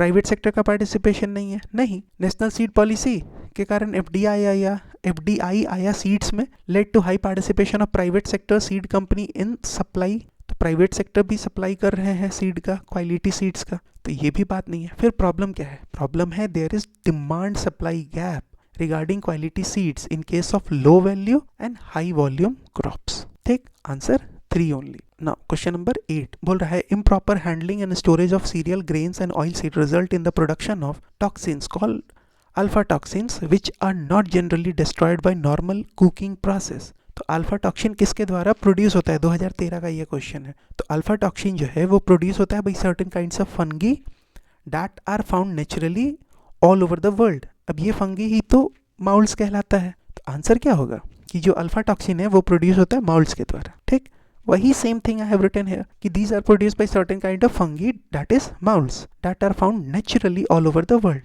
ठीक, एंड ये अल्फा टॉक्सिन आ कहाँ से रहा है, तो improper handling and storage of cereal grains and oil seed result in the production of toxin, and इस टॉक्सिन को अल्फा टॉक्सिन कह रहे हो, एंड ये आ रहा है माउल्स के थ्रू, प्रोड्यूस हो रहा है माउल्स के थ्रू, जो कि अ फंगी है। नाउ नेक्स्ट क्वेश्चन क्या है, कंसिडर द फॉलोइंग क्रॉप्स। यहाँ कुछ क्रॉप्स के नाम दिए हुए, सिंपल क्वेश्चन है, 2013 का, पूछ रहा है हमसे कि इनमें से खरीफ क्रॉप कौन कौन सा है। ठीक, खरीफ क्रॉप मतलब जो मॉनसूनल क्रॉप होगा, पानी जिसमें ज़्यादा चाहिए होगा। अब हम सबको पता है ना इतना कि वीट को ज़्यादा पानी नहीं चाहिए। ठीक है, तो वीट तो पक्का नहीं होगा, वीट पक्का नहीं होगा, तो 4 नहीं होगा, 4 नहीं होगा, तो बचता है 2, 3 एंड 1, 2, 3। 1 जो है 1, 2, 3 ये तीनों जो है कॉटन, ग्राउंडनट एंड राइस, ये तीनों खरीफ क्रॉप है, इनको पानी चाहिए अच्छे लेवल का। आंसर क्या होगा, आंसर होगा सी, 1, 2 एंड 3। ठीक है, अब कुछ कुछ है आपके लिए लिखा हुआ, आप वो एक बार जल्दी से देख लो। तो सबसे पहला खरीफ क्रॉप माने मॉनसून क्रॉप, ज़्यादा पानी चाहिए, है ना, तो कौन कौन सा होगा, कॉटन होगा, ग्राउंड नट होगा, राइस होगा। वीट को वी नो कि wheat do not need more water, तो वीट तो होगा नहीं आंसर, तो ये वाला नहीं होगा 4, ये वाला नहीं होगा, ये दोनों में है। कॉटन को तो चाहिए अच्छा पानी, तो कॉटन इज खरीफ क्रॉप।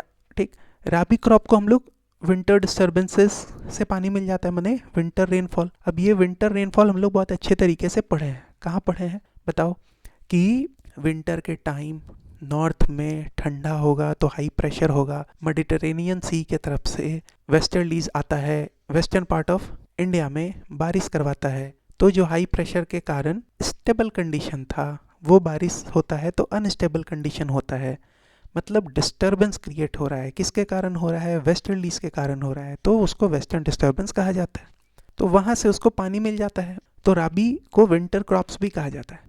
अभी सबसे इंपॉर्टेंट क्या है, सबसे इंपॉर्टेंट ये है कि आपको ये ध्यान में हो कि राबी क्रॉप्स, कुछ राबी क्रॉप्स ध्यान कर लो। जैसे देखो यहाँ पे एक ये एक्रोनिम या आप जो भी है ट्रिक के through, BMW LPG, BMW B मने barley, mustard, wheat, linseed, pulses, gram, ये राबी क्रॉप है। ठीक है, BMW LPG ये राबी क्रॉप है, barley, mustard, wheat, linseed, pulses, gram. अच्छा, तो खरीफ क्रॉप क्या हुआ, तो राइस, मेज, शोरगम, बाजरा, सोयाबीन, कॉटन, ये सब खरीफ क्रॉप है। आपको क्या करेगा, खरीफ क्रॉप अगर पूछ रहा है तो उसमें 1-2 क्रॉप आपको राबी का देगा, एंड राबी आप अगर इतना ध्यान रखते हो तो आपका काम निकल जाएगा। नाउ क्वेश्चन नंबर 10 हमसे पूछ रहा है consider the following groups of consider the following crops of India. 2012 का क्वेश्चन है, groundnut, sesame, pearl, millet, which of the above is are predominantly rainfed crops. पानी ज़्यादा से ज़्यादा चाहिए, तो तीनों को चाहिए होगा, ग्राउंडनट को चाहिए, पर्ल, मिलेट को चाहिए, एंड सीसम को चाहिए, शीशमम को चाहिए। ठीक, 1, 2, 3 तीनों होगा। ठीक है, चलो, तो इंडिया में 60% of the total net shown area वो रेनफेड लैंड में आता है। Rainfed area account for 89% of millet production, 88% pulses production, 69% of oilseed production which include groundnut and sesame, and 40% of rice production in the country। ठीक, चलो इतना कुछ नहीं भी ध्यान है, बस इतना याद कर लो कि ग्राउंडनट, शीशमम एंड पर्ल मिलेट जो है ये रेनफेड क्रॉप्स हैं प्रीडोमिनेंटली। राइट, क्वेश्चन नंबर 11 क्या कह रहा है, देखो ये क्वेश्चन भी आप बिना मतलब जानकारी के भी सॉल्व कर सकते हो, सिंपल सा क्वेश्चन है 2012 का। क्या कह रहा है देखो, consider the following groups of India, consider the following crops of India, cowpea, green gram, pigeon pea. Pigeon pea किसको कहा जाता है? तो पीजन पी अरहर तूर दाल हो गया, ग्रीन ग्राम आपको मूंग दाल हो गया, काऊ पी भी कुछ होता होगा, ठीक।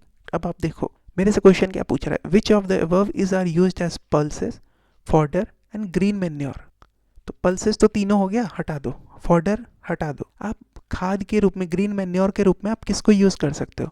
उसके लिए कुछ जानकारी चाहिए क्या? रटना पड़ेगा। तीनों यूज कर सकते हैं ना खाद के लिए, इसमें कौन सा मतलब बड़ा बात है, कंफ्यूज क्यों होना है? तो 1 2 3 तीनों आंसर होगा, राइट। ये देखो काउपी क्या है, ये एक इधर बोदी बोलते हैं हमारे झारखंड बिहार में, तो उसी का जो बीज है उसको काउपी कह रहे हैं। ग्रीन ग्राम आप ये देखो मूंग, पीजन पी ये देखो तूर दाल, अरहर दाल, ठीक है। तो ये तीनों को हम लोग as a green manure use कर सकते हैं, as a fodder, as a pulse use कर सकते हैं, राइट। क्वेश्चन नंबर 12 क्या बोल रहा है, मिक्स्ड फार्मिंग क्या होता है? Which of the following is the chief characteristics of mixed farming. अच्छा, बहुत बार कंफ्यूजन होता है mixed farming and mixed cropping को लेके। मिक्स्ड फार्मिंग में हम लोग क्या करते हैं, हम लोग क्रॉप कल्टीवेशन के साथ, मिक्स्ड फार्मिंग का बात कर रहे हैं, क्रॉप कल्टीवेशन के साथ हम लोग एनिमल रियरिंग भी करते हैं, एनिमल को भी पालते हैं, ठीक है। मिक्स्ड क्रॉपिंग अगर लिखा हुआ है, इसमें हम लोग क्या करते हैं, हम लोग इसमें एक ही फील्ड में 2 या 2 से ज़्यादा क्रॉप को ग्रो करते हैं, ठीक। मिक्स्ड क्रॉपिंग में इसमें सिर्फ क्रॉप्स आएगा, फार्मिंग में क्रॉप्स एंड एनिमल रियरिंग दोनों आएगा, ठीक है। पूछ रहा है चीफ कैरेक्टरिस्टिक क्या है, cultivation of both cash crop food crop, नहीं भाई, मिक्स्ड फार्मिंग का बात हो रहा है। फार्मिंग माने क्रॉप एंड एनिमल दोनों, rearing of animal and cultivation of crops together, ये सही है। कल्टीवेशन ऑफ 2 और more crops in the same field, this is mixed cropping. हमसे क्या पूछ रहा है, हमसे पूछ रहा है what is mixed farming. Mixed farming में क्या होता है, rearing of animal and cultivation of crops together. देखो यहाँ पे, तो mixed farming animal rearing plus crop cultivation, mixed cropping 2 और more crops in the same field, सही है। चलो क्वेश्चन नंबर 13 देखो, ये सब क्वेश्चन जो है अगर पता है तो पता है, नहीं पता है तो इसका कोई इलाज नहीं है, ठीक है। एंड इस तरीके के क्वेश्चन मतलब होते हैं ना एग्जाम में, टफ ही माने जाएंगे, नहीं पता है तो नहीं पता है। लेकिन ठीक है, कहीं कहीं आप लोग मतलब ऐसे ध्यान भी रखते हो कि ऑर्किड अगर कुछ आएगा तो अरुणाचल प्रदेश उसका आंसर होगा, ठीक है ऐसे। लेकिन ये भी कब 2011 के बाद लोग मतलब ध्यान करने लगे। अगर कोई ये सब लॉजिक बता के आपको बेवकूफ़ बना रहा है कि इसके पहले भी लोग ऐसे ही याद करते थे, तो ये सब फालतू वाला बात है, ठीक है, एकदम फालतू का बात है। क्वेश्चन 13 क्या कह रहा है देखो, among the following states which one has the most suitable climatic condition for cultivation of large variety of orchids with minimum cost of production and can develop an export oriented industry in this field? Answer is Arunachal Pradesh, ठीक। ध्यान रखना है अगले बार के लिए। तो अरुणाचल प्रदेश को orchid state of India या ऑर्किड पैराडाइज ऑफ इंडिया भी कहा जाता है। Arunachal Pradesh is having the highest number of orchid species, around 40% जो कंट्री का है ऑर्किड स्पीसीज, उसके 40% आपको यहाँ पे मिलते हैं। कहाँ पे? अरुणाचल प्रदेश में। इसी के लिए तो इसको पैराडाइज कहा जा रहा है, orchid paradise, right. Now question number 14 क्या कह रहा है, A state in India has the following characteristic, 2011 का क्वेश्चन है। Its northern part is arid and semi-arid। अच्छा ठीक, यहाँ पे हमको कोई स्टेट के बारे में कुछ फीचर्स दिए हुए हैं। दूसरा बोल रहा है it's central part produces cotton, ठीक है।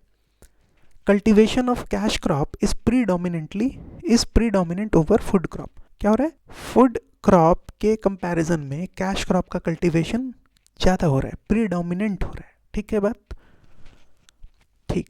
अच्छा मान लो हमको कोई हिंट नहीं मिल रहा है, फिर भी हिंट से इसको सॉल्व करने का प्रयास करते हैं। देखो जैसे हम पढ़ते हैं कि it's northern part is arid and semi arid, जैसे अरिड सेमी एरिड पढ़ रहे हैं, मेरे दिमाग में क्या आना चाहिए, गुजरात आना चाहिए, नहीं भी आ रहा ना, राजस्थान आना चाहिए। अगर राजस्थान दे देता तो शायद टफ हो सकता था, ठीक। लेकिन सेमी एरिड लिख रहा है, अरिड लिख रहा है, मेरे दिमाग में यही दो कुछ रीजन आना चाहिए ना, वेस्टर्न साइड वाले मतलब स्टेट्स कुछ। आंसर क्या लिखा हुआ है, गुजरात, आंसर हो गया हमारा, सिंपल सा क्वेश्चन। देखो अरिड सेमी अरिड है, हम यहाँ पे लिखे हैं आपके लिए कि after seeing this you must think of Gujarat and Rajasthan, ठीक। तो answer Gujarat, central part cotton produce करता है एंड कैश क्रॉप प्रीडोमिनेटली ज़्यादा होता है फूड क्रॉप के कंपैरिजन में। Question number 15 with reference to micro irrigation which of the following statement is are correct, ठीक। चलो सॉल्व करने का प्रयास करते हैं। देखो पहला, माइक्रो इरिगेशन मतलब छोटे लेवल पे पानी देना है ना, ताकि पानी का बर्बादी नहीं हो, एफिशिएंटली पानी यूज़ हो, राइट। पानी इस हिसाब से देना कि ये मेरा अगर वो है सॉइल है तो ये सॉइल के ऊपर लेयर पे पानी हो एंड यहाँ से पानी जो है वो क्रॉप एब्जॉर्ब कर ले, पानी एकदम नीचे तक ना चला जाए, बर्बाद ना हो पानी। माइक्रो इरिगेशन तो यही हो गया। ठीक, अब इसको ध्यान में रखो। बोल रहा है which of the above statement is are correct with reference to micro irrigation. पहला, fertiliser and nutrient loss can be reduced, एकदम सही बात है, क्योंकि बहुत ज़्यादा मान लो अगर पानी देंगे तो फर्टिलाइजर वगैरह हटेगा। यहाँ तो बहुत कम मात्रा में दिया जा रहा है, स्प्रिंकलर, ड्रिप इरिगेशन, है ना। ठीक है, दूसरा स्टेटमेंट बोल रहा है it is the only means of irrigation in the dry land farming. Dry land farming में it is the only means of irrigation नहीं भाई, हम लोग ड्रिप इरिगेशन कर सकते हैं, स्प्रिंकलर इरिगेशन कर सकते हैं, एंड ये जो माइक्रो इरिगेशन है एकमात्र यही माध्यम थोड़ी है इरिगेशन के लिए ड्राई लैंड फार्मिंग में। अगर मान लो नहीं भी कुछ पता है तो भी ये कुछ ज़्यादा एक्सट्रीम स्टेटमेंट नहीं बना दे रहा है कि सिर्फ माइक्रो इरिगेशन ही एकमात्र माध्यम है इरिगेशन का ड्राई लैंड फार्मिंग में। ये स्टेटमेंट गलत हो गया, 2 गलत, एंड 1 हमको पता है कि सही है, तो 1 यहाँ भी है, यहाँ भी है। 3 देखते हैं, in some areas of farming receding of ground water table can be checked. Obviously, क्योंकि हम लोग पानी एफिशिएंटली यूज़ कर रहे हैं, राइट, पानी को बर्बाद नहीं कर रहे हैं। तो जो ये मेरा ग्राउंड वाटर का लेवल, मान लो ग्राउंड वाटर टेबल यहाँ तक है, ठीक है, हम लोग एफिशिएंटली यूज़ कर रहे हैं, तो वो थोड़ी यहाँ से यहाँ जाएगा, उसको हम लोग कंट्रोल कर सकते हैं, चेक कर सकते हैं। ये भी सही है, आंसर क्या होगा 1 and 3। Micro irrigation talks about efficiency, water use efficiency. Now क्या लिखा हुआ है, micro irrigation is a process of slow application of water to soil so that moisture is retained in the upper layer of soil rather than percolating underground or causing surface runoff। और dry land वाले हम बात करते हैं तो सिर्फ dry land में ही नहीं, it can be applied to any form of land because it saves water in irrigation. Answer 1 and 3। Question number 16 बोल रहा है lower Gangetic plain is characterized by humid climate with high temperature throughout the year। lower gangetic plain का बात हो रहा है, and that too lower gangetic plain। मेरे दिमाग में क्या आना चाहिए, लोअर गैंगेटिक प्लेन अगर पढ़ रहे हैं तो वेस्ट बंगाल आएगा क्या। ठीक, अब वेस्ट बंगाल जैसे आ रहा है हमको पता है ना, हम लोग मॉडर्न इंडिया में भी पढ़े हैं, वेस्ट के तरफ जूट पर ध्यान रखना है, एंड सॉरी वेस्ट बंगाल की तरफ जूट ध्यान रखना है, ये इंडिया हो गया। वेस्ट ये हो गया मेरा ईस्ट, ईस्ट की तरफ हम लोग क्या ध्यान रखे थे, जूट, वेस्ट की तरफ कॉटन, तभी तो पहला कॉटन मिल इधर आपको महाराष्ट्र के आसपास मिला था। ठीक है, ईस्ट की तरफ ही तो आपको वेस्ट बंगाल है, यही तो लोअर गैंगेटिक प्लेन है।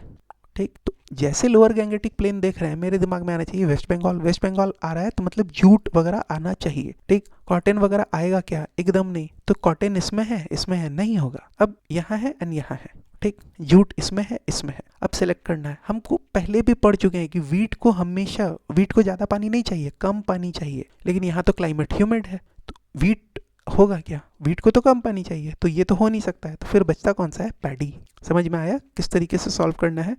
लोअर गैंगेटिक प्लेन देख रहे हैं, दिमाग में क्या क्लिक करना चाहिए, दिमाग में क्लिक करना चाहिए वेस्ट बंगाल। गैंगेटिक प्लेन होता तो कंफ्यूजन होता, लोअर गैंगेटिक प्लेन बोल रहा है, वेस्ट बंगाल की तरफ जाएंगे। ठीक है, चलो, the lower Gangetic plain is characterised by humid climate. Climate कैसा है, ह्यूमिड है, राइट, ह्यूमिड के साथ साथ टेम्परेचर हाई है, हाई टेम्परेचर है थ्रू आउट ईयर, ये भी सही है ना। बोल रहा है which one among the following pair of crop is most suitable for this region. West Bengal के कारण जूट वाला हो सकता है, कॉटन महाराष्ट्र की तरफ जाएगा, है ना। ठीक है, तो हम लोग इसको तो कट ही कर देते हैं। चलो, ये दोनों में ह्यूमिड क्लाइमेट है, हमको पता है वीट को ज़्यादा पानी नहीं चाहिए, आंसर क्या होगा, पैडी एंड जूट। ठीक है, चलो, तो जूट के बारे में देखें तो it requires a lot of water during first few weeks of grow and the abundant rainfall ensure that the jute plant get required amount of water.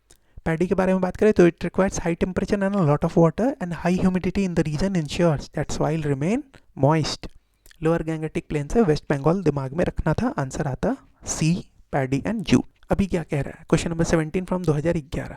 बहुत सारा क्वेश्चन पूछा है 2011 में, बहुत सारा क्वेश्चन। चलो, लास्ट क्वेश्चन है इस चैप्टर का। Salinisation occurs when irrigation water accumulated in the soil evaporate. देखो, ये सॉइल है, ठीक है, इसमें इरिगेशन वाटर है, इरिगेशन किया हुआ वाटर था, ये इवापोरेट हो गया, तो क्या हो गया मेरा, कौन सा प्रोसेस हुआ, सैलिनाइजेशन। ठीक, तो सैलिनाइजेशन अकर कब होता है, जब इरिगेशन वाटर जो एक्यूमुलेट हुआ था यहाँ सॉइल में वो इवापोरेट हो जाता है, living behind salts and mineral. तो सॉल्ट एंड मिनरल है, इसीलिए सैलिनाइजेशन प्रोसेस उसको कहा जा रहा है। ठीक है, बोला what are the effects of salinisation on irrigated land. Salinisation का इफेक्ट क्या होगा इरिगेटेड लैंड पे, तो क्या ये it greatly increase the crop production? नहीं, सैलिनाइजेशन कहीं ना कहीं निगेटिव रूप से इम्पैक्ट करेगा, तो ये स्टेटमेंट नहीं होगा। क्या ये वाटर टेबल इंक्रीज कर देगा? एकदम नहीं। It फिल्स the air space in the soil with water? नहीं। ये क्या करता है? ये सॉइल को इम्परमिएबल बना देता है। It makes some soils impermeable, right? तो salinisation makes it more difficult for plant to absorb soil moisture, making it impermeable. It has detrimental effect on the plant growth and plant production, plant yield. ठीक है, answer B होगा. Now the next chapter, the most important chapter, Indian map. देखते हैं. Okay, let's see the first question.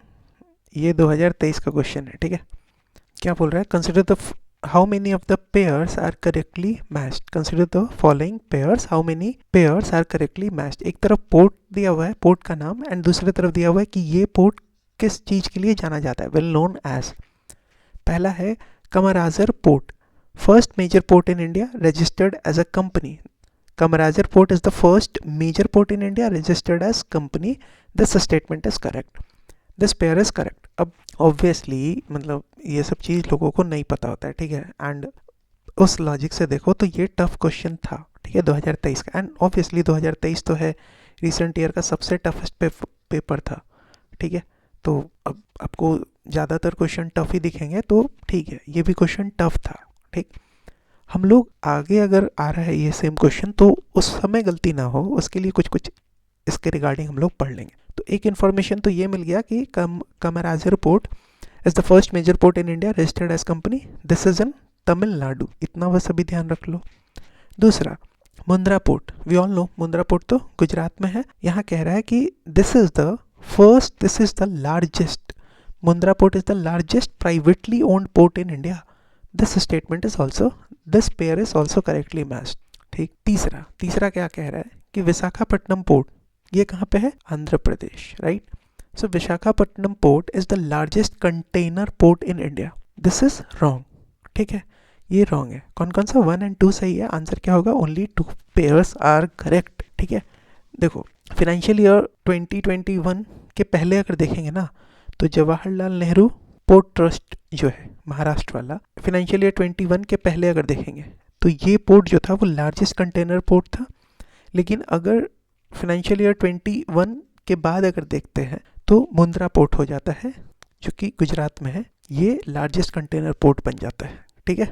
Visakhapatnam port जो है वो largest container port नहीं है, तो ये गलत होगा, ठीक. चलो देख लो, बहुत अच्छे से सब कुछ लिख दिया है कि कमराजर पोर्ट तमिलनाडु में है. और क्या जानना है आपको कि this was declared as major port under Indian ports act 1908. तो ऐसे ही इन्फॉर्मेशन क्वेश्चन के बहाने ही पढ़ लो ना, क्योंकि कभी हो सकता है इस तरीके का स्टेटमेंट दे दे, ठीक है. This is only corporatised major port, ठीक.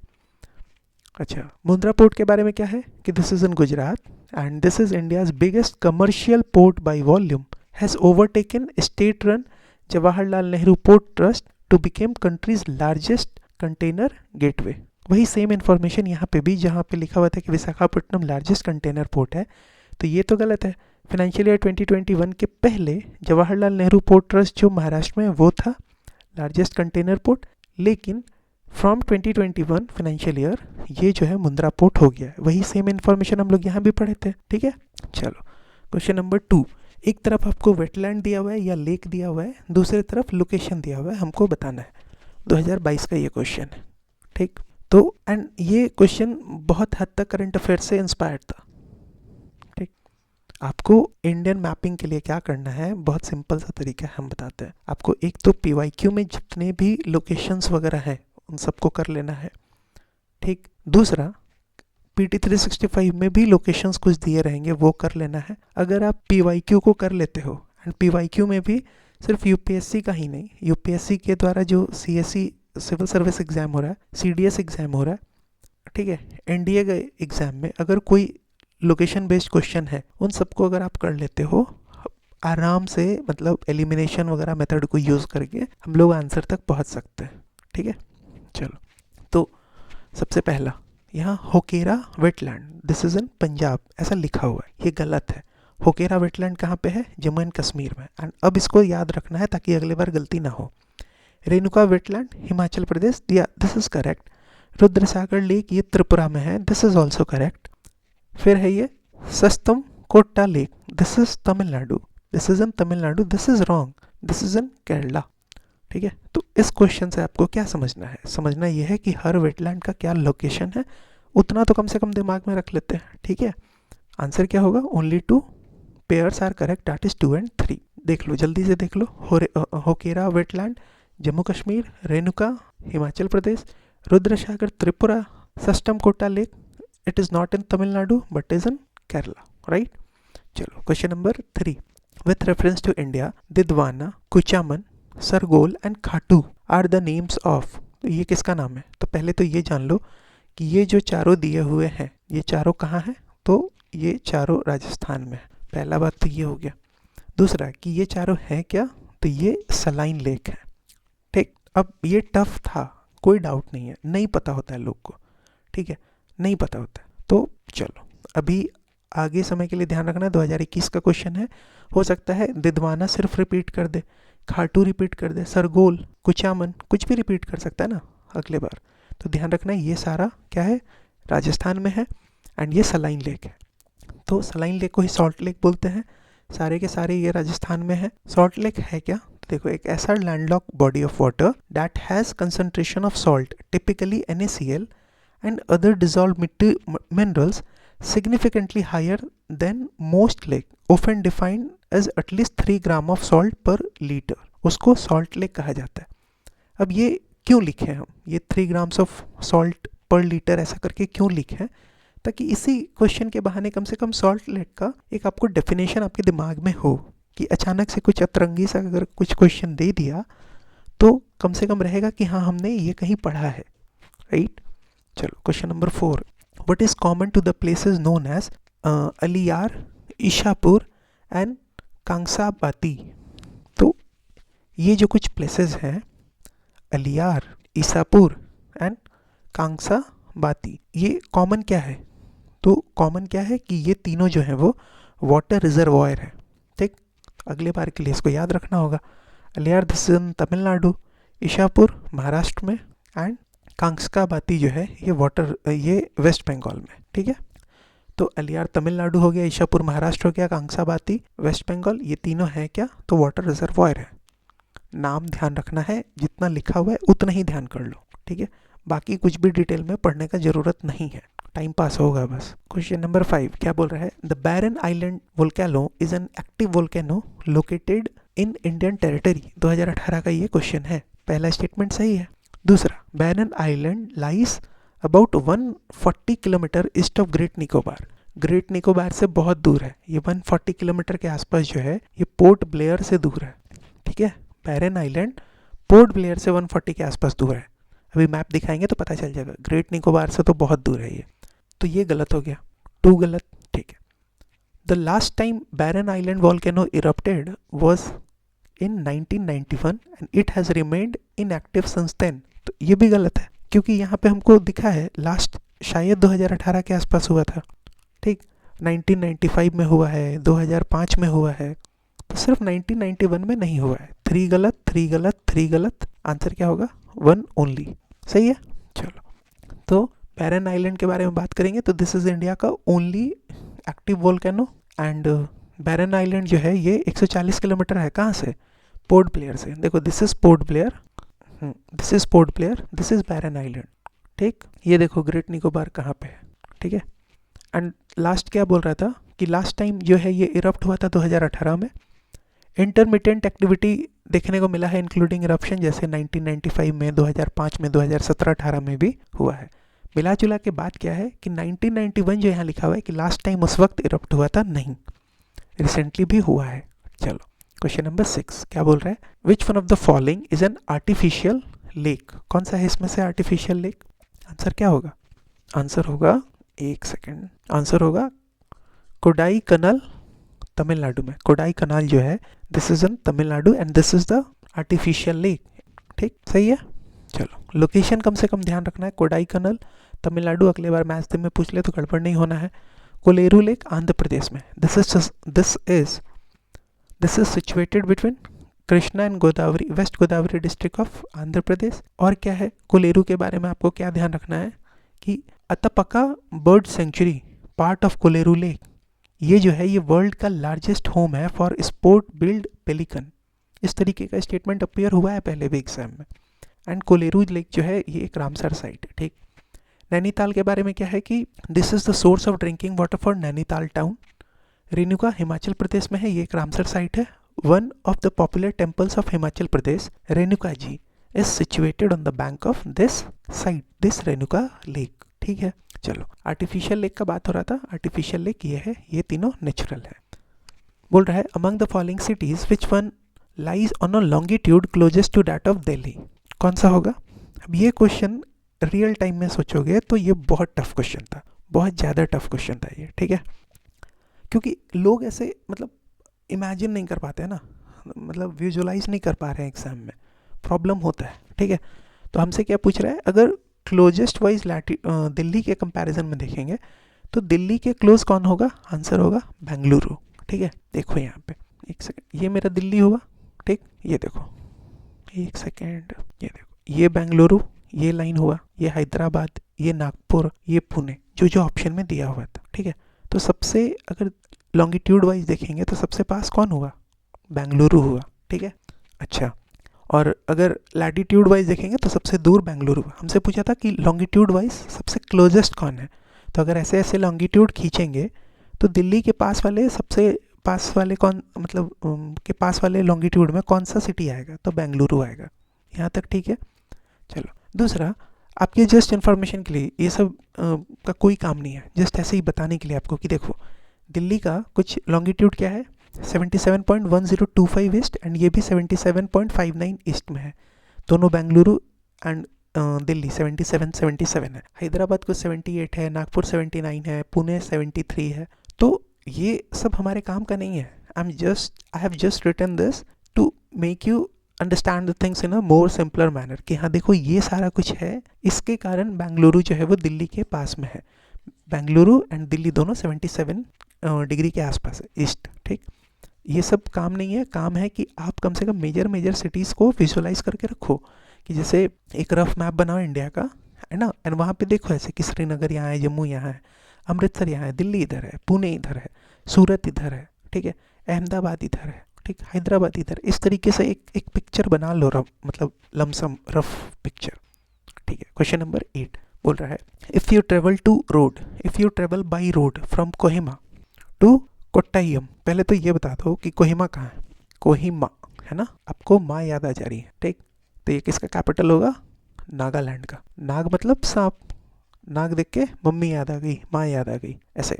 तो ये एक मतलब जस्ट तरीका है। कोहिमा कैपिटल किसका है, नागालैंड का, ठीक है। Kottayam this is in Kerala. हमको क्या पूछ रहा है, हमको पूछ रहा है कि आप रोड के थ्रू ट्रेवल कर रहे हो Kohima to Kottayam, minimum number of states जो आप इंडिया में होके गुजरोगे, through which you can travel. कहाँ से, कोहिमा से कोट्टायम आपको जाना है रोड के थ्रू। आप कितने मिनिमम नंबर ऑफ आप स्टेट्स को आप कवर करोगे, including the origin and the destination. Answer क्या होगा, अब ऑब्वियसली एग्जाम में अगर सोच पाए तो ठीक है, नहीं तो टफ तो है। तो उसके लिए इंडिया का मैप, पॉलिटिकल मैप दिमाग में होना चाहिए। आंसर होगा B7। देखो कैसे, देखो एक सेकंड देखते हैं। ये हो गया मेरा नागालैंड कोहिमा, ये हो गया केरला, यहाँ कहीं होगा मान लो कोट्टायम, ठीक है, एग्जैक्टली इधर है कहीं, ठीक। हमको पहुँचना है कोहिमा से कोट्टायम पहुँचना है, ठीक। हम सबसे पहले कहाँ जाएंगे, नागालैंड, नागालैंड से जाएंगे आसाम, ठीक है, आसाम गए। हमको minimum number of state cover करना है, हम जाएंगे वेस्ट बंगाल, वेस्ट बंगाल से हम डायरेक्ट जाएंगे उड़ीसा, उड़ीसा से हम जाएंगे आंध्र प्रदेश, आंध्र प्रदेश से हम कर्नाटक जाएंगे एंड कर्नाटक से हम केरला जाएंगे। या फिर आंध्र प्रदेश गए थे, हम तमिलनाडु जाएंगे, तमिलनाडु से हम केरला चले जाएंगे। ये काम हो सकता है। वेस्ट बंगाल से या यहाँ से देखो, वेस्ट बंगाल से झारखंड छत्तीसगढ़ जाएंगे तो नंबर ऑफ स्टेट बढ़ जाएगा, ठीक है। तो मिनिमम क्या है कि आप नागालैंड जाओ, फिर आसाम जाओ, फिर वेस्ट बंगाल जाओ, फिर उड़ीसा जाओ, उड़ीसा के बाद आप आंध्र प्रदेश जाओ, आंध्र प्रदेश के बाद, ये आंध्र प्रदेश हो गया, आंध्र प्रदेश के बाद आप कर्नाटक से चले जाओ या तमिलनाडु से चले जाओ, आप पहुंच जाओगे एंड शुरुआती मतलब नागालैंड एंड केरला को जोड़ोगे तो टोटल 7 स्टेट्स आपको कवर करने पड़ेंगे, ठीक है। चलो क्वेश्चन नंबर 9 क्या कह रहा है, कह रहा है कि ये 2017 का क्वेश्चन है, ठीक। बोल रहा है at one of the places in India if you stand on the sea shore and watch the sea you will find that sea water recedes from the shoreline a few kilometers and come back to the shore, and ऐसा twice a day हो रहा है, and you can actually walk on the sea floor when the water recedes। मतलब आप ये सी शोर पे खड़े हो, ठीक है, सॉरी ऐसे कैसे दिखाएं, ऐसे समझ लो, सी शोर पे आप खड़े हो, ठीक। अब यहाँ, ठीक है, एंड आप सी को देख रहे हो, ठीक है, आप किधर देख रहे हो, आप इस साइड देख रहे हो, इधर सी है, ठीक है। तो बोला you will find that sea water recede कर रहा है from the shore line a few kilometers, and फिर वो बैक भी आ रहा है, एंड ऐसा हो रहा है ट्वाइस अ डे। तो you can actually walk on the sea floor when the water recede, जब वाटर इधर जा रहा है तब आप सी फ्लोर पे जा भी सकते हो, आप चल भी सकते हो, राइट। क्वेश्चन क्या पूछ रहा है, ये यूनिक फेनोमेना आपको कहाँ देखने को मिलेगा, तो ये यूनिक फेनोमेना जो है ये हम लोगों को चांदीपुर उड़ीसा में देखने को मिलता है, ये बालासोर डिस्ट्रिक्ट में पड़ता है, राइट। चलो अब एक्सप्लेनेशन देखते हैं। तो ये आपको चांदीपुर बालासोर डिस्ट्रिक्ट में देखने को मिलता है, इसको उड़ीसा का हाइड एंड सीक बीच भी कहा जाता है, ठीक। This is home to endangered horseshoe crab, starfish, sea urchins etcetera, ठीक है। अच्छा बाकी जो कुछ नाम अपेयर हुए हैं उसके बारे में देख लो, जैसे Nagapattinam, this is in Tamil Nadu, ध्यान रखना है। चांदीपुर देख ही लिए हैं, फिर क्या है ये भावनगर देख लो, दिस इज इन गुजरात, इसके बारे में क्या है, यहाँ एक Mahuva beach of Bhavnagar is located close to the ancient Bhavani temple. तो भावनगर एक तो आया है, तो पहले तो लोकेशन देख लो गुजरात, एंड फिर ये इन्फॉर्मेशन, इतना इन्फॉर्मेशन कम से कम याद रखो, ठीक है। फिर ये बी में क्या लिखा हुआ है, Bheemunipatnam, this is in Andhra Pradesh, located at the mouth of Gosthani river in Visakhapatnam district of Andhra Pradesh. तो whatever I have written here, what all I have written here, वो सारा इन्फॉर्मेशन इंपॉर्टेंट है, बहुत छाट के बहुत कम कुछ लिखा हुआ है, उतना ध्यान रखना है। Chandipur district Balasore, Chandipur in Balasore district Orissa, Nagapattinam Tamil Nadu, Bheemunipatnam Andhra Pradesh, और फिर ये इन्फॉर्मेशन कि this is located at the mouth of Gosthani river in Visakhapatnam Andhra Pradesh. Bhavnagar Gujarat क्या लिखा हुआ है, Mahuva beach of Bhavnagar is located close to ancient Bhavani temple, Bhavnagar Gujarat. चलो क्वेश्चन नंबर 10, ओके, ये 2015 का क्वेश्चन है, इसमें आपको बोल रहा है कंसिडर द फॉलोइंग पेयर, एक तरफ पिलग्रिमेज का नाम दिया हुआ है, प्लेस का नाम दिया हुआ है, एंड दूसरी तरफ लोकेशन दिया हुआ है, ठीक है। हमको बताना है कि कौन सा करेक्टली मैच्ड है। चलो सबसे पहला बोल रहा है श्री साइलम, क्या ये करेक्टली मैच है, ये नल्लामला हिल्स में है, तो exactly this is in Nallamala hills, ठीक। ये कहाँ पे होगा, तो ये आंध्र प्रदेश में है, बाकी के इन्फॉर्मेशन पे हम लोग देखेंगे, अभी बस इतना देख लो। दूसरा Omkareshwar Satmala hills, this is wrong, ठीक है, ये एक मनधाता हिल्स है, वहाँ पे ये है, ठीक है, this is not in Satmala hills, तो ये रॉन्ग हो गया। पुष्कर कहाँ है, महादेव हिल्स, ये गलत हो गया, ठीक। पुष्कर कहीं राजस्थान में है, महादेव हिल्स हम लोग मतलब बहुत बार पढ़ चुके हैं, ये कहाँ पे सेंट्रल इंडिया में है, एंड हम बार बार बोल रहे हैं कि ये महादेव हिल्स रिपीट होते रहेगा। अगर आपको इतना भी, जैसे हमको पता होता, मान लो कि पुष्कर का मेला लगता है, या पुष्कर में एक ब्रह्मा विष्णु महेश जी होता है, तो ब्रह्मा जी का मंदिर है, इकलौता मंदिर है, वर्ल्ड का इकलौता मंदिर है पुष्कर में ब्रह्मा जी का, तो इतना भी पता होता कि राजस्थान में ये मंदिर है, ठीक। महादेव हिल्स तो कहीं सेंट्रल इंडिया में पड़ रहा है, अगर ये पता होता कि ये गलत है तो 3 गलत 3 गलत 3 गलत, मेरे पास आंसर में हम आराम से पहुंच जाते 1। अगर हमको ओमकारेश्वर नहीं भी पता है, नल्लामल्ला या श्री साइलम नहीं भी पता है तो भी, ठीक है। चलो तो आंसर क्या होगा, 1 ओनली। कैसे, ये पुष्कर से हम लोग BCD को एलिमिनेट कर दिए। नाउ श्री साइलम के बारे में क्या लिखा हुआ है, जल्दी से देख लेते हैं। तो this is abode of Shiva and Shakti on the right side of river Krishna in Andhra Pradesh. Nallamalla hill से इसका लोकेशन हो गया, सही है। ओमकारेश्वर के बारे में बात करें तो this is in Mandhata hills located on a Pranava shaped islands at Narmada, right. Pushkar के बारे में बात करेंगे तो this is located in Ajmer district of Rajasthan, and this is the only temple dedicated to Brahma ji, right. And Mahadev hills जो है ये तो सेंट्रल इंडिया में है, मध्य प्रदेश में, ठीक है। आंसर 1 होगा। वन ओनली ए। क्वेश्चन नंबर 12 क्या कह रहा है, ये कब का क्वेश्चन है, 2014 का। क्या बोल रहा है, with reference to Changpa community of India consider the following statement. पहला, they live mainly in the state of Uttarakhand, they rear pashmina goats that yield fine wool, and third, they are kept in the category of scheduled tribe. पहला कि ये जो Changpa community है ये लद्दाख का community है, right, pastoralist community है ये, ठीक।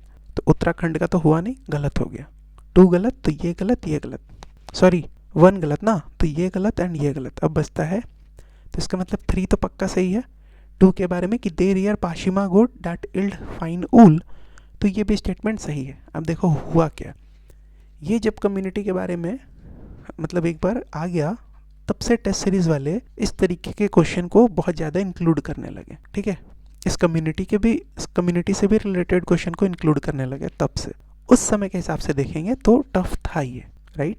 तो इसका आंसर क्या होगा, इसका आंसर होगा 2 and 3, दैट इज़ ये पाशिमा गोट वाला और शेड्यूल ट्राइब, ये वाला दोनों स्टेटमेंट सही है। ये उत्तराखंड में नहीं, लद्दाख के हैं ये लोग, ठीक है। देख लो, तो Changpa this is the community of Ladakh, they are of Ladakh high altitude pastoralist, ठीक है, चांगपा कम्युनिटी, ठीक। एंड फिर ये दोनों स्टेटमेंट भी सही है। क्वेश्चन नंबर 12 क्या कह रहा है, which one of the following pair of island is separated from each other by 10 degree channel. 10 degree channel से किसको सेपरेट किया जाता है, कौन से पेयर ऑफ आइलैंड को।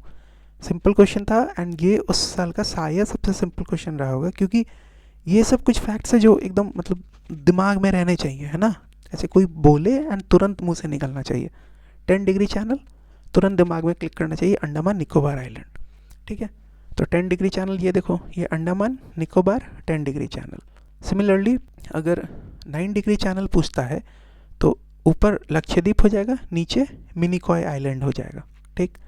अच्छा, 8 डिग्री चैनल पूछेगा तो आप लक्षद्वीप या मालदीव बोलोगे, या फिर आप मिनिकॉय, क्योंकि पार्ट है वो लक्षद्वीप का ही, राइट।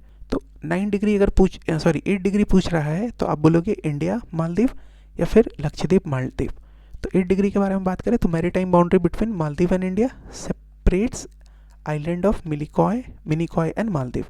9 डिग्री किसको, तो Minicoy from main Lakshadweep archipelago, ठीक। तो ध्यान रखना है, पहले 8, ऐसे देखो नीचे से आओगे तो सबसे पहले 8 होगा, फिर 9 होगा, फिर 10th होगा। 10th कौन कौन सा है, तो अंडमान निकोबार का। 9th कौन कौन सा है, तो लक्षद्वीप एंड मिनिकॉय, ठीक। मिनिकॉय भी लक्षद्वीप का ही पार्ट, ठीक है, ठीक। अच्छा, 8th हो गया, तो 8th किसका, नीचे हो गया मालदीव एंड ऊपर हो गया मिनिकॉय। आप मिनिकॉय बोल दो, लक्षद्वीप बोल दो, या फिर आप इंडिया बोल दो, बात बराबर हो गया। तो 8, 9, 10 डिग्री चैनल सब याद रखना है।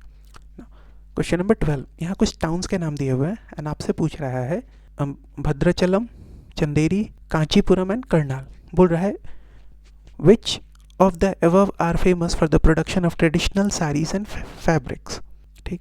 अब देखो, एक तरीका इसका हो सकता था, हालांकि ये तरीका शायद एग्ज़ाम में मतलब नहीं क्लिक करेगा, क्योंकि घर में बैठ के शायद दिमाग थोड़ा शांति से काम करता है तो शायद चल जाए।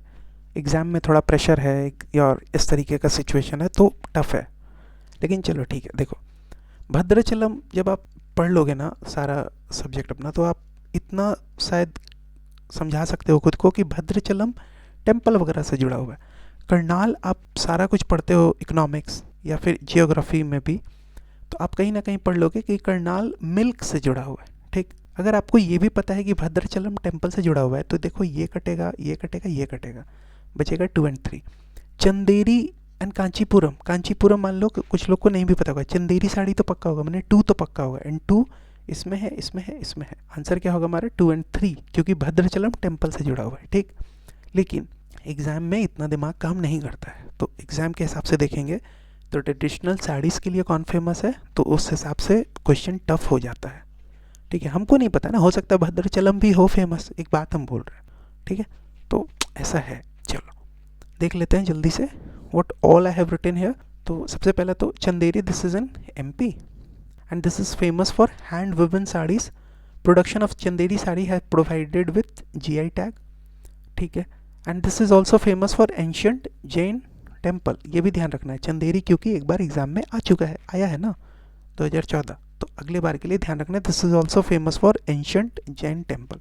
भद्राचलम के बारे में बात करेंगे तो this is a pilgrimage site in Telangana and यहाँ पे जो टेम्पल है ये लॉर्ड राम को डिवोटेड है, ठीक, भद्राचलम। कांचीपुरम के बारे में क्या लिख रहा है कि ये तमिलनाडु में है। This is renowned for hand woven silk saris, इसको भी जीआई टैग मिला है। करनाल में ना, करनाल आपको फेमस है, एक तो this is famous for shoe industry and institute like national dairy research institute and Indian agricultural research institute. ये तो आप करनाल के साथ कहीं ना न्यूज़पेपर में या कहीं पढ़ोगे ही, ठीक है। बाकी मान लो शू इंडस्ट्री नहीं भी है, लेकिन चूंकि मुझे ये इन्फॉर्मेशन मिला तो मैंने आपको यहाँ बता दिया कि this is famous for shoe industry and institute like national dairy research institute and Indian agricultural research institute, ठीक है। ये दोनों साड़ी, भद्राचलम एंड करनाल, ये साड़ी के लिए नहीं है फेमस। तो आंसर होगा 2 और 3। Question number 14, consider the following pair, 2014 का क्वेश्चन है। पहला बोल रहा है डंपा टाइगर रिजर्व मिजोरम, तो this is correct. This is the largest wildlife century of Mizoram, ठीक है। Gomati wildlife sanctuary, this is कहाँ लिखा हुआ है, सिक्किम, तो ये गलत हो जाएगा। दिस इज इन त्रिपुरा, ठीक है, तो ये गलत हो गया। शरामती पीक नागालैंड, तो ये सही है। आंसर क्या हो गया, 1 और 3 सी, ठीक है।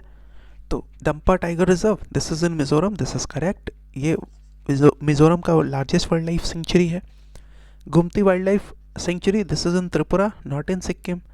शरामती नागालैंड में है, तो ये सही है। देखो आंसर 1 और 3 होगा। एक काम हम करेंगे कि जितना भी लोकेशन इस तरीके का दिया है ना प्रीवियस ईयर क्वेश्चन में, उसको 1 पेजर बनाने का कोशिश करेंगे, ठीक है, एक। एंड दूसरा, उसको हम मैप में लोकेट करके आपको टेलीग्राम पे प्रोवाइड करने का कोशिश करेंगे, ताकि जो प्रीवियस ईयर क्वेश्चन वाले हैं ना, उसके लिए आपको ये 50 पीपीटी वगैरह नहीं पढ़ना पड़े, ठीक।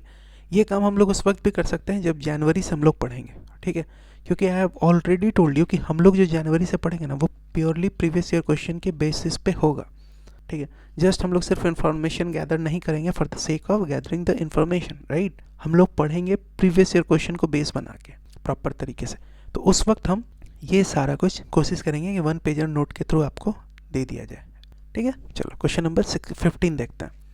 2014, एक तरफ नेशनल हाईवे, एक तरफ कौन सा सिटी कनेक्ट कर रहा है, तो NH4 Chennai and Hyderabad, this is wrong, ये बेंगलुरु एंड चेन्नई को कनेक्ट करता है। NH6 ये सूरत कोलकाता को, यहाँ लिखा हुआ है Mumbai Kolkata, this is wrong. NH15 का बात करें तो ये एक समाखियाली गुजरात में है, उसको कनेक्ट करता है पठानकोट पंजाब से, ठीक। यहाँ अहमदाबाद जोधपुर लिखा हुआ है, तो गलत हो गया, तीनों गलत। Answer is none of the above. देखो टफ क्वेश्चन था, एंड 2014 में टफ क्वेश्चन पूछा था, बहुत बार हम लोग देख चुके हैं ये चीज़, ठीक है। टफ था, ये सब याद भी नहीं रहता है किसी को। आपको क्या करना है, एक नॉर्मल दिमाग में रखना है, क्योंकि कुछ जो है ना, ये सब पूछ चुका है, ठीक है, ये सब पूछ चुका है प्रीवियस ईयर क्वेश्चन में, तो इसको कम से कम दिमाग में रखना है कि जैसे NH4 है Bengaluru Chennai, Surat Kolkata NH6, Samakhiali in Gujarat with Pathankot in Punjab NH15, इतना ध्यान रख लो। चलो आंसर नन हो जाएगा। क्वेश्चन नंबर 16, एक तरफ नेशनल पार्क है, एक तरफ कौन से रिवर वहाँ से फ्लो कर रहे हैं, ये है बहुत इंपॉर्टेंट क्वेश्चन है।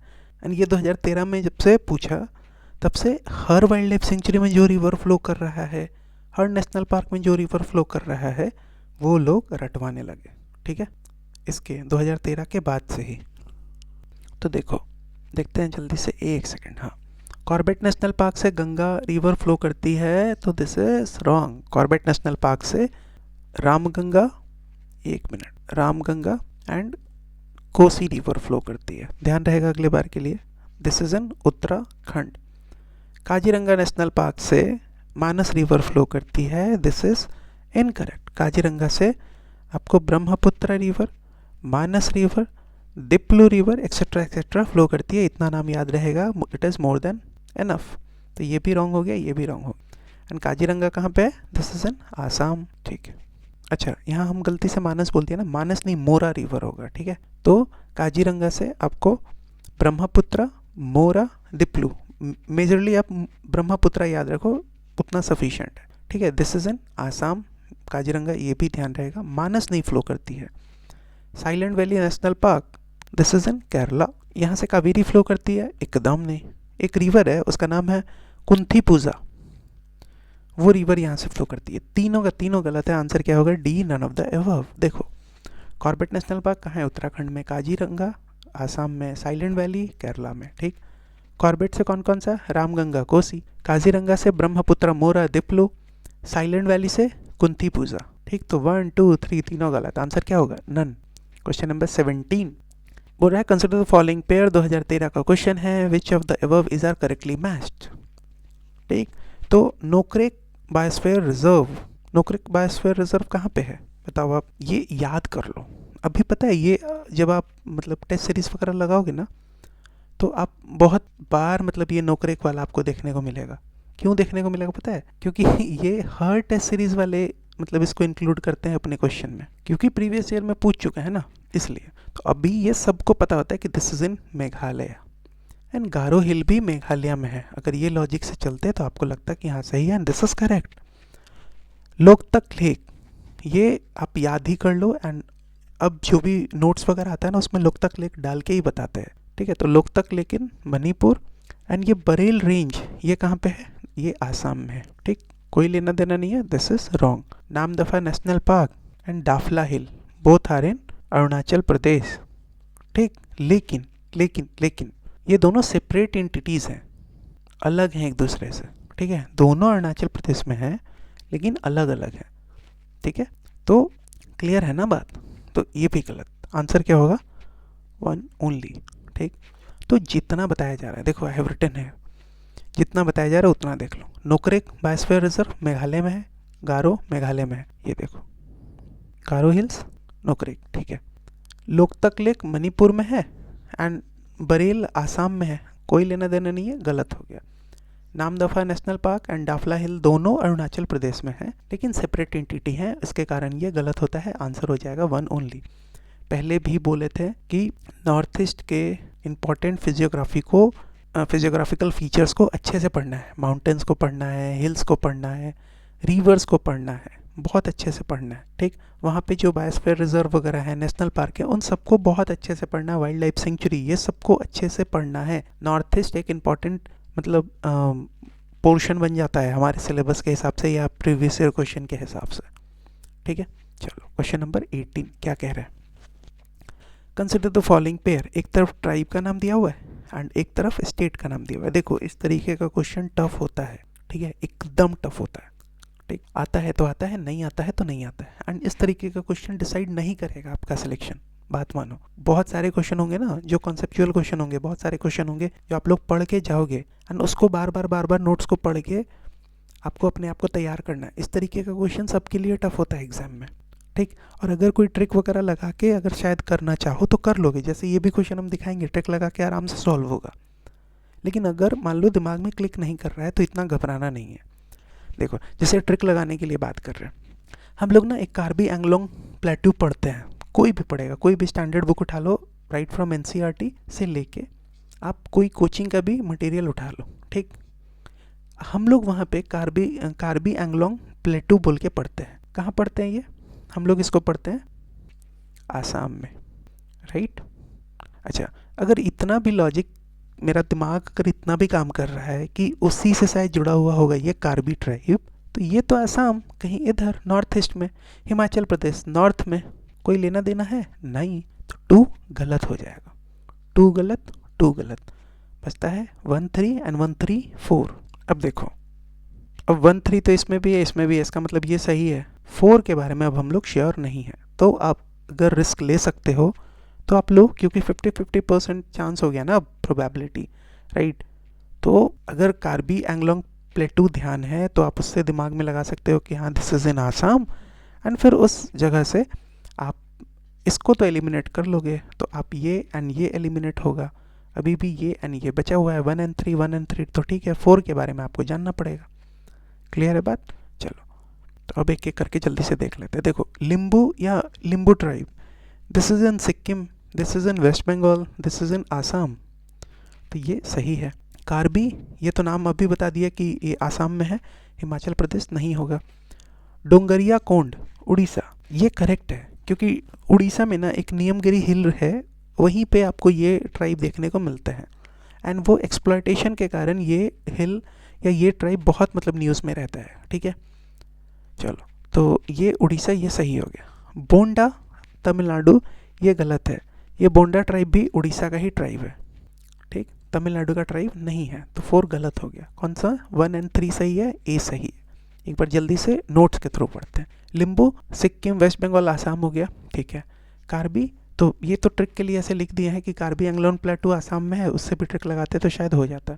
दूसरा, कार्बी के बारे में क्या लिख रहा है कि नॉर्थ ईस्ट ट्राइब है, principal indigenous community in the Karbi Anglong district of Assam. Dongria Kondh के बारे में क्या लिख रहा है कि नियमगिरी हिल रेंज जो है उड़ीसा में, this is the home to Dongria Kondh tribe. बोंडा के बारे में क्या लिख रहा है कि tribe live in isolated hill region of Malkangiri district of Orissa. कौन? बोंडा। जितना इन्फॉर्मेशन यहाँ पे दे दिए हैं उतना कम से कम आप लोग याद कर लीजिए। ठीक है, उतना याद कर लीजिए, काम आपका बन जाएगा। Now question number 19, this is the last question of Indian geography previous year question series video, right. चलो देखते हैं। 2012 का ये क्वेश्चन है, बोल रहा है फिर से कुछ फीचर्स दिए हुए हैं। ठीक, हमको स्टेट पहचानना है, तो बोल रहा है a particular state in India has the following characteristic. क्या क्या?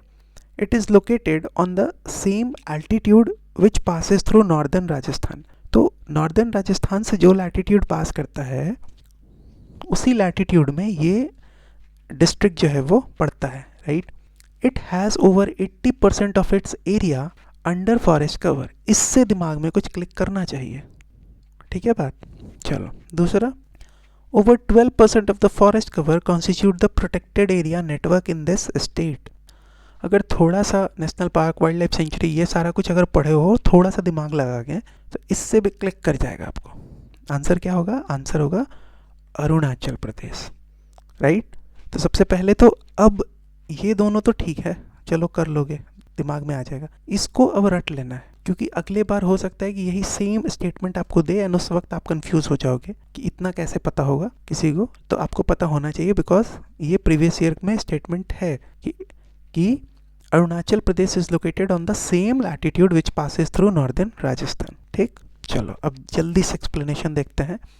तो पहले तो ये बता ही दिया कि राजस्थान अरुणाचल प्रदेश सेम लैटिट्यूड, ठीक है।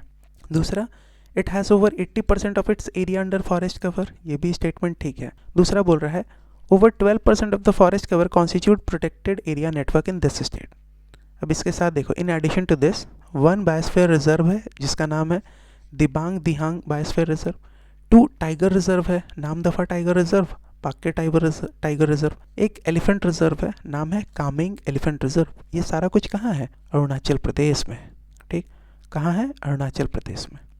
ठीक है, so have we completed our 91 question. पहले वीडियो में 43 करा था, इस वीडियो में 48 क्वेश्चन को हम लोग कंप्लीट किए एंड इससे हमारा 91 क्वेश्चंस कंप्लीट होता है, जो कि जिसके थ्रू हम लोग इंडियन ज्योग्राफी के प्रीवियस ईयर क्वेश्चन को कंप्लीट किए। बहुत ही हॉलिस्टिकली तरीके से एक एक ऑप्शन को बहुत अच्छे से समझ के, जितना इन्फॉर्मेशन ज़रूरी है उतना इन्फॉर्मेशन को ग्रास्प करके, राइट। नेक्स्ट वीडियो होगा या नेक्स्ट लेक्चर जो होगा वो आई विल ट्राई कि वो इंडियन पॉलिटी पे हो। ठीक है, इंडियन पॉलिटी के प्रीवियस ईयर क्वेश्चन पे हो, राइट। एंड अगर आपको इस लेक्चर का PDF चाहिए तो please join the Telegram channel and group. You can also follow me on the Instagram. So that's all for this video. Thank you very much. Jai Hind.